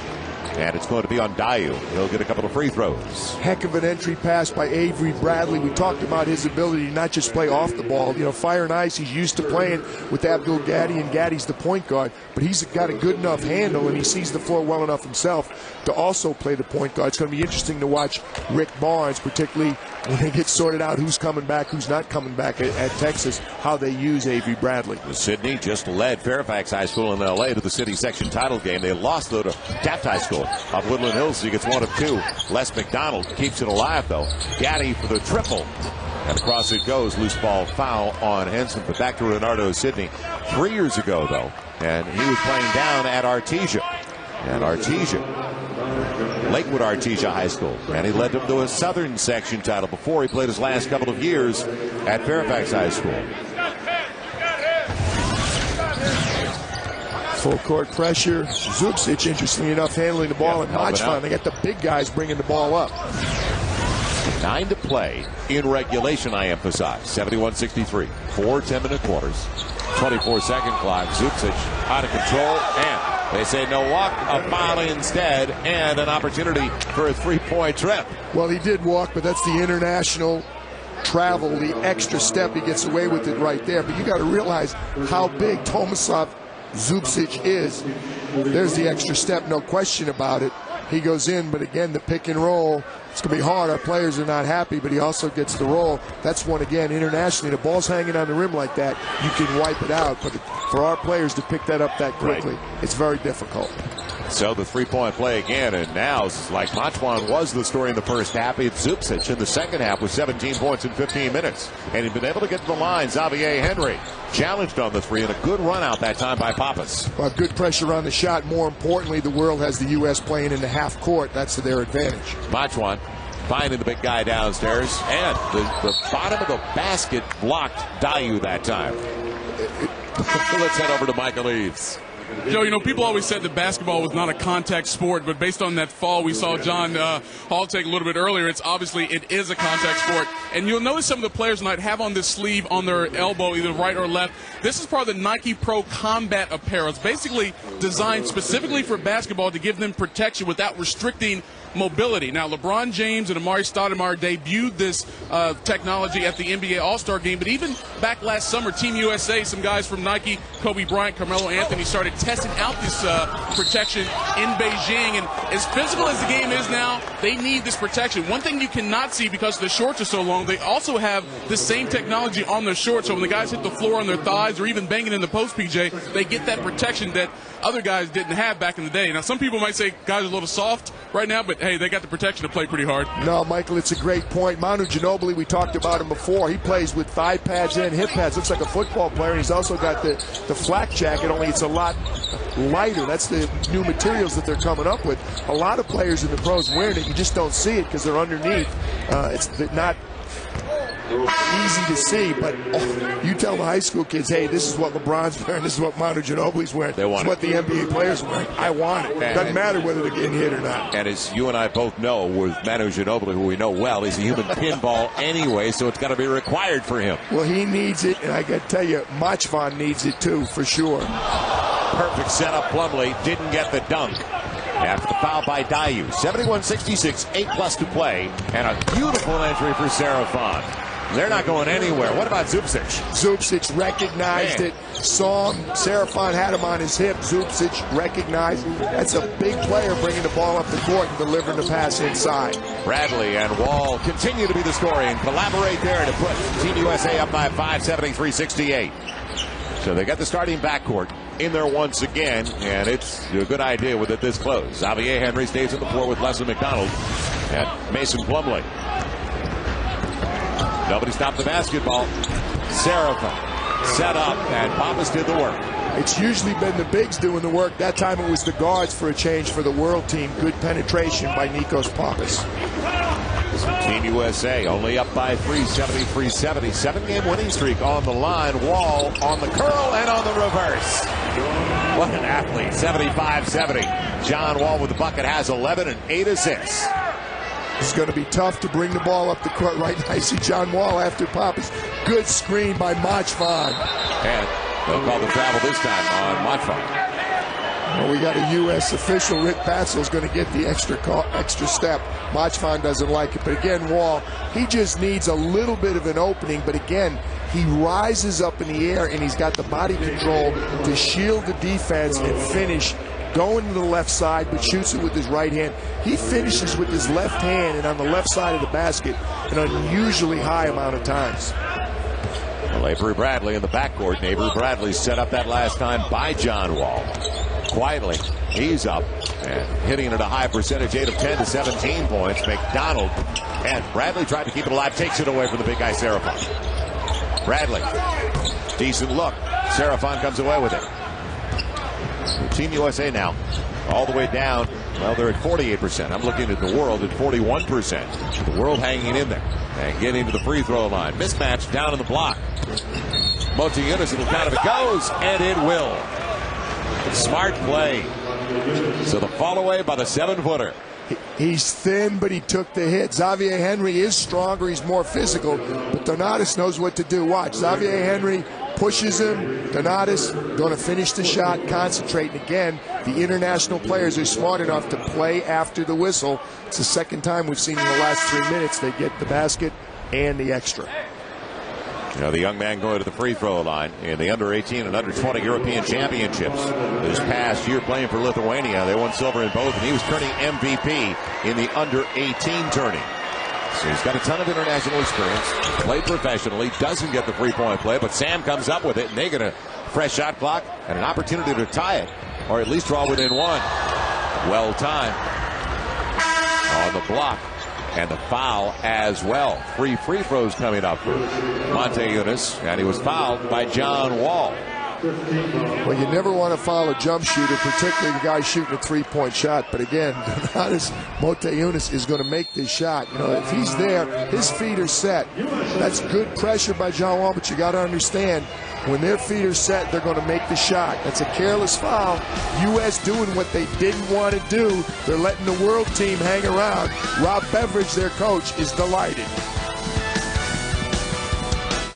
Now's the time to get away at Grand Sierra Resort and Casino in Reno, Nevada. Book a room from $39 and get the second night free on select dates and breakfast for 2 at the Lodge Buffet. With over 40 world-class golf courses, a 50-lane bowling center, a full-service health club and spa, and Reno's largest casino, you won't find a better resort in Northern Nevada. Just book online at GrandSierraResort.com and type in offer code DEAL or call the number below. Grand Sierra Resort and Casino, the resort that gives you more, way more. Fridays on Fox Movie Channel, Fox Legacy explores the history of our studio's greatest films. Our host, Tom Rothman, co-chairman of Fox Filmed Entertainment, offers a unique insider's perspective.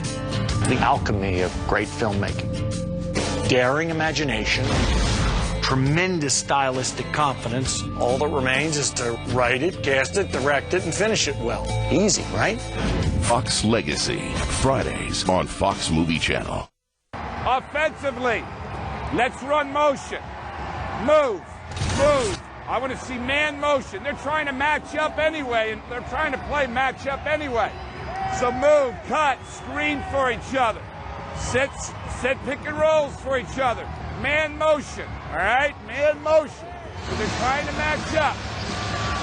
Head coach John Olive, and what an experience for the young man that he's guiding right now, because let's face it, if they want to play beyond John Olive at this level, if they want to play in the Olympics for Team USA, it starts right here. No question. We saw Mike Leaves talking with Jim Tooley from USA Basketball at halftime. In the pipeline. Jerry Colangelo talks about that repeatedly, the chair of the board of directors. The last 2 summers, they had young players coming in to scrimmage the Olympic team as they were getting ready to go over and win the gold medal in Beijing. This summer, after the summer leagues are over, they're bringing in 24 of the best young players in the country, guys who are not on the team right now. Jerry talks about continuity. Some of the players have already talked about coming back. They've committed, but there's always going to be turnover. We need new players. This is the first step for these players to get involved with USA Basketball. They're helping or they're hurting themselves down the line, and his pipeline is critical for the continued success of USA Basketball. Well, Motiejunas gets 2 out of 3, makes it a 1-point affair. It's anybody's game with 6+ to play, 75-74 as they set up and go back to the 2-3 matchup. Xavier Henry hot early, and he stays that way late. Big triple. 78-74 as Henry, most of his damage beyond the arc. He's got 22 points. In fact, 6 of his 7 makes are beyond the arc as he's 7 of 10 from the field. We've already seen his range. Edwin Jackson strip clean. Sidney, how about that release? Outlet quick. Avery Bradley. And Motiejunas knew he couldn't time it. He got out of the way in a hurry. Well, when the ball is in the hands of the world guards, it's a disaster for the world team. When their bigs are handling the ball, it's a good thing. Pappas bumped by Sidney. So 5.5 to play. Sidney started, though, the defensive end of the last sequence. Edwin Jackson getting stripped that time. Renato Sidney, the outlet. I think we've seen this before tonight. Avery Bradley, coast to coast with the finish. Sidney gets the, what's wrong with this picture? The big guy gets the assist, the little guy finishes. It's a fast break points now, 20-4. And you can see that guard mentality, though, in a big guy. And eventually, once he gets his post moves together for Tim Floyd at USC, what a combination of ability he's going to have. I think similarities. Cousins and Sidney need to get their bodies in better shape. They need to learn, get their post game, get that. They've already got the tools. They can shoot the ball, they can pass. Another offensive rebound. Nikos Pappas keeping the world team knocking on the door. And second chance points with that make now. 25-10 for the world side. 80-77. So you can't give up. Misses as Henry. The hot hand from beyond the arc, but that way long. And Edwin Jackson will bring it back the other way. We'll try and bring it back. Yeah, we're halfway through his smart. He threw it all the way up the floor to Pappas. He eludes the pressure that way. Motiejunas going to the free throw line. So they can capitalize now in the bonus the rest of the way. The team needs to recognize this. Sometimes with young players, this is something that doesn't come. We're looking at almost 5 minutes, Joel, of the bonus situation. I guarantee you the international players recognize that. Mike Moser is a good, long, athletic defender. Fits very well in the Ben Holland scheme at UCLA. Takes pride in his defense. He's a knowledgeable player. I think he's going to be a good player for the Bruins. And he said, in reading what he said in the interviews over the last few days, that's where he thinks he excels. So he fits into what you were talking about because Ben Holland loves to teach defense. Right now, though, the way the world is getting back into the game is right there at the stripe. Motiejunas hits a couple. And, in fact, they have outscored the U.S. 16-4 at the free throw line. And they still have, the world side, a foul to give here in the fourth. Foul to give and a lot more free throws to shoot. You know, you say Motiejunas, he reminds me a little bit of Tony Kukoc. Mike Moser patterns his game on one of Tony Kukoc's former teammates, Scottie Pippen. That tells you where Mike Moser's head is. It's on the defensive end of the floor.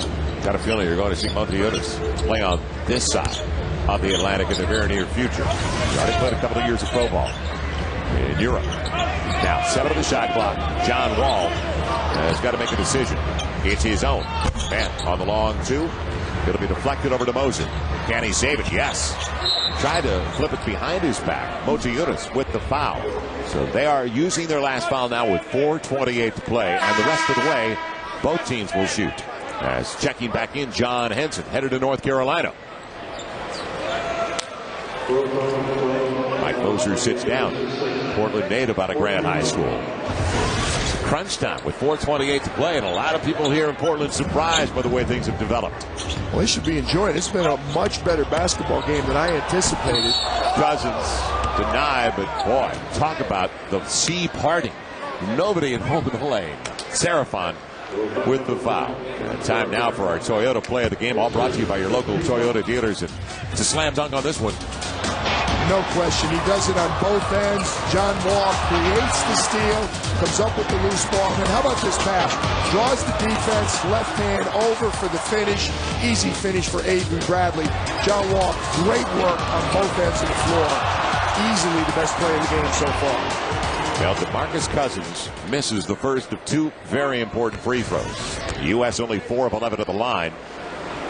The world, and you're not shocked because they always shoot well over there. 16 of 21 for the world side. Now 5 of 12 at a 2-point lead. John Cousins just 1 of 6 from the field, and that was his first trip to the stripe. So he has struggled when he has had the opportunity offensively. Well, this game is not suited to the bigs. This game, obviously, the way the U.S. wants to play is more suited to the smaller, quicker players. Pappas didn't have a choice on the run. And not a bad decision as it turns out with 4 on the shot clock. 4 to play, tied at 81. Wrong foot, too. Usually a right-handed player is going to jump off his left foot. He wrong-footed it, but he finished it. Henry on the run-out by Motiejunas. Scramble mode, pass is a beauty. John Wall sets up John Henson. Beautiful play inside the delivery, and Henson floating to the rim. That's the second time we've seen him moving without the ball, taking advantage of good passing by his teammates. And the answer at the opposite end as they broke the trap and got it inside. It's Serafon. It's all tied at 83. Wall blocked away by Serafon, out of bounds. It'll belong to Team USA with 19 of the shot clock. Serafon on both ends of the floor. You got to be impressed with a really nice finish. Takes it right to the rack. He knows what to do down there. Not settled with that, though. He hustles back and makes a block at the other end. Impressive play by Kevin Serafin. 19-year-old from France, tying things up at 83 apiece with 3+ to play. So down to the wire we go. 5 on the shot clock.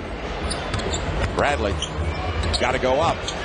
And passes it, throws it away. Had to make a decision. And he's more of a shooting guard than a lead guard, and it wasn't a good one. And there's the 24-second clock coming into play. Our guys just not, our high school players not used to playing with a 24-second shot clock. You know, they don't recognize it. So you have to focus in. Plus, his teammates got to help him. Somebody's got to yell to him. 5 seconds are left. Now the world had a 2-point lead early in the second half. They try to regain the advantage. Motiejunas, nobody accounting for Serafin as both Cousins and Henson went for the block. I don't fault DeMarcus Cousins on that. He went over to help. Motiejunas wheeled with his right hand. Somebody else has to be back and block out. 85. 83. The world trying to pull off a shocker and snap a 7-game losing streak to Team USA. Wall may have gotten away with a walk. Henson protected it with the left hand, but good defensive play by Serafin. Jackson the other way, and crash landing for John Wall, unfortunately, and hopefully he's okay as Jackson goes to the line. Hard to fault him right there. I kind of wish he would have thrown it. That's why John Wall's play was so good. All right, we start with the block down there. Macvan gets rid of the ball. I would have loved to have seen Edwin Jackson pass it back to Motiejunas for the finish. Can't fault him. He's going to get to the free throw line. But again, we saw Johnny Wall with the great look. You got to recognize when somebody's on top of you, just flip it back. It would have been a dunk for Motiejunas. Instead, 2 free throws coming up for Edwin Jackson, where they have outscored the U.S. by 11 points at the stripe. Edwin Jackson's dad is from the U.S. His dad, Skeeter, played pro ball over in Europe. His mom is a native of France. Skeeter Jackson played at Oklahoma State for the Cowboys and as you said, played internationally over there. He's actually a coach right now with the Osfeld team in Villeurbanne, where Edwin plays. No accident. So now the biggest lead of the game for the world comes with 2:32 to play. Renardo Sidney checking back in for John Henson. 86-83. More than anything else right now, the U.S. needs to just maintain their composure. Yeah, the game's a lot closer than it's been, but it's a one-possession game. They got to stay in it.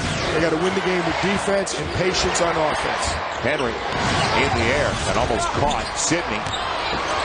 Can he keep it alive? No. Picked up by Nosadal, and Sidney with an easy call. The foul out of frustration as Motiejunas will go to the stripe. Well called, Joel. Frustration was exactly what caused it. Renardo Sidney not able to get it done inside. You see Motiejunas, both of them, they're hooked up right there. Both guys, really not as bad a foul on his part. Their arms were hooked up. They're locked up right there. But you see who started the play. Nosadal with a good rebound, and Sidney wheels out and knocks him down again. Not a good play to put this good a shooter on the free throw line late in the game. Macvan was the MVP of the first half for the world team. Second half, you can say that guy at the free throw line right now because he's been able to get to the stripe, and that is Donatas Motiejunas. He's 5 of 7 and making 6 of 8 at the line, and he has now got 17 points and 7 boards. Kevin Serafin's also helped, but the big three has been Motiejunas, Zubcic, and Macvan, no question, so far for the world team. And Kevin Serafin has come alive and has really given him some good play right now. What I liked was when he did it at both ends of the floor. We knew he was an aggressive player. There's the finish. That's an easy one. Not much to do there, but he's finished in traffic when it really mattered. That wasn't an easy one. That's right over our guys. And again, offensive boards, he reads it. Defender goes to help. He goes right to the glass, showing a little bit of knowledge. Kevin Serafin, very impressive here in the second half. His coaches were bragging on him, how good he was playing. Also, the assistant, Marin Sedlicek, who's a very good player, said he knows what to do without the ball. 8 points and 6 rebounds, and he's earned most of them himself. And the two things that stand out, and they go hand in hand, offensive glass. Overwhelming on the boards right now for the world team. They've outboarded Team USA 43-28. But second chance points, 27-11. You got to get beat every time. Well, that's been the name of the game for them, no question about that. Again, what often causes those second chance points is not good defense. When you get beat or you struggle to cover a pick and roll or you have to help out, then there's nobody left to box out. And that's happened repeatedly to the U.S. team today. You expect that in an all-star game. Your defensive rotations are not going to be good, but your bigs or your guards got to rotate back and got to help out. They haven't done that. Most of these rebounds, the world's been going in just doing a good job going to the offensive boards, and they're meeting very little resistance. John Wall and Avery Bradley in the backcourt. Cousins down low in Sydney. Henry also out there. And a reach and a mistake by Seraphin because Cousins goes to the line. Clock stopped. By the way, out of the 43 rebounds for the world team, 23 have come at the offensive end. They have more offensive rebounds, which is a rarity, than boards at the defensive end. Well, it shows you how well the U.S. is shooting and how poorly they're defensive rebounding. Will Cousins get the roll? Yes. He just went there. Hit 1 of 2. He gets the first this time, 88-84.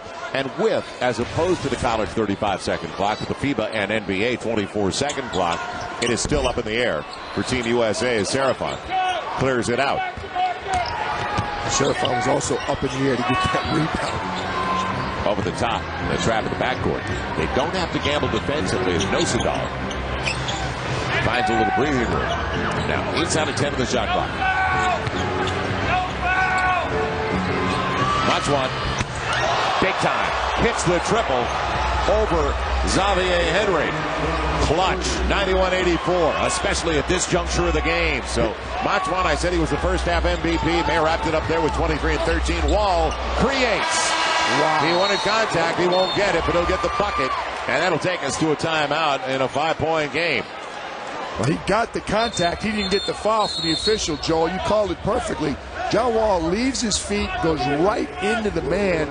There was enough contact easily for the call to be made. That's what John Olive was looking for, but Wall with the strength to finish. And John Olive also wanted a timeout. He's the only one who can call it. Don't forget, in FIBA rules, it's the coach. Dangerous pass, and it'll go the other way. It'll stay with the World. Cousins thought it was thrown away, but it'll stay with the World at 91-86. 91 seconds left. Right now, Team USA would take overtime. They've taken 9 of the 11 Nike Hoop Summits, but they're in trouble now. They keep the ball in Macvan's hands, not in the guards. Pappas got all the way home. No defense at all by Team USA. 93-86. More and more, it looks like the 7-game losing streak is going to be over. Motiejunas will pick up the miss by Avery Bradley. Spread the floor and milk the clock. The world team knows this drill very well. They utilize the 24-second clock. Motiejunas back to the free throw line, and they have lived at the line. They were at the line for good with 6+ to play here in the fourth. And they've taken advantage of it. And again, you said it's been since 1998 the world team has not won. That was Dirk Nowitzki's coming out party. Dirk went for 33 points the last time the world won in 1998. And also, kind of quietly, people didn't realize Luis Scola was also on that team. Darius Sangalius. So again, the world team had some weapons. They beat a U.S. team that included Rashard Lewis, Al Harrington, Eric Bartley, Quentin Richardson. Stromae Swift was on the team who was unable to play because of an injury, but no accident. To this point, it's not been an accident tonight, the way the world team has played. Yeah, what an accomplishment. But as you mentioned, a number of these players have played together in the under-18, under-19 European Championships. They've had an opportunity to work together. But what an experience and a growing one, even if it's a painful one for Team USA. Henry, not that time. And the foul with Sydney going to the free throw line with 56.6 to play in a 9-point deficit. Macvan may have put it away with that deep, deep three. The deep, deep dagger again. Good read, finds the open man. Xavier giving him a little bit of room because look where his feet are. He's about 3 feet behind. That's the NBA line right there, the dark line. No problem for Macvan. He finishes. He came in with the reputation he hasn't lived up to. He's exceeded the reputation. Very, very impressive performance. And you're talking about a shot of 27 feet when you're about 3 feet plus beyond the NBA free-point line. I mean, and Team USA has not helped themselves. At the free throw line, they are 6 of 15, a very dismal 40%. So they've been outscored at the stripe alone by 15 points, make it 14 now. So they cut the deficit down to 8 at 95-87. And here comes the full court pressure. And if they can take the ball away, that's the only way they're going to be able to get back into the game. Well, they got a chance. They could create some turnovers right here, particularly with the way I think the world guards handle the ball. Beat the trap. Motiejunas going to the free throw line once again, where he's already 8 of 10 with 19 points and 8 boards. Experience. Yep. No question. The world's been able to get the tempo they wanted. You got to give Rob Beveridge a lot of credit. But to me, the big three for the world team all game have been Macvan, Motiejunas, Zubcic, Moore in the first half and early, and then Serafin really came alive. We thought the guards were a lot better, the U.S., as compared to the world, but we were afraid maybe the length and the experience of the world front court. And that's been the difference so far. Yeah, the guards did a good job for Team USA. No 19 question. for Bradley, 13 and 10 assists for Wall, but the big guys were dominated. Wall gets to the cup again and out of bounds. It's deflected away. 19 left in the shot clock, 44 seconds left of the game.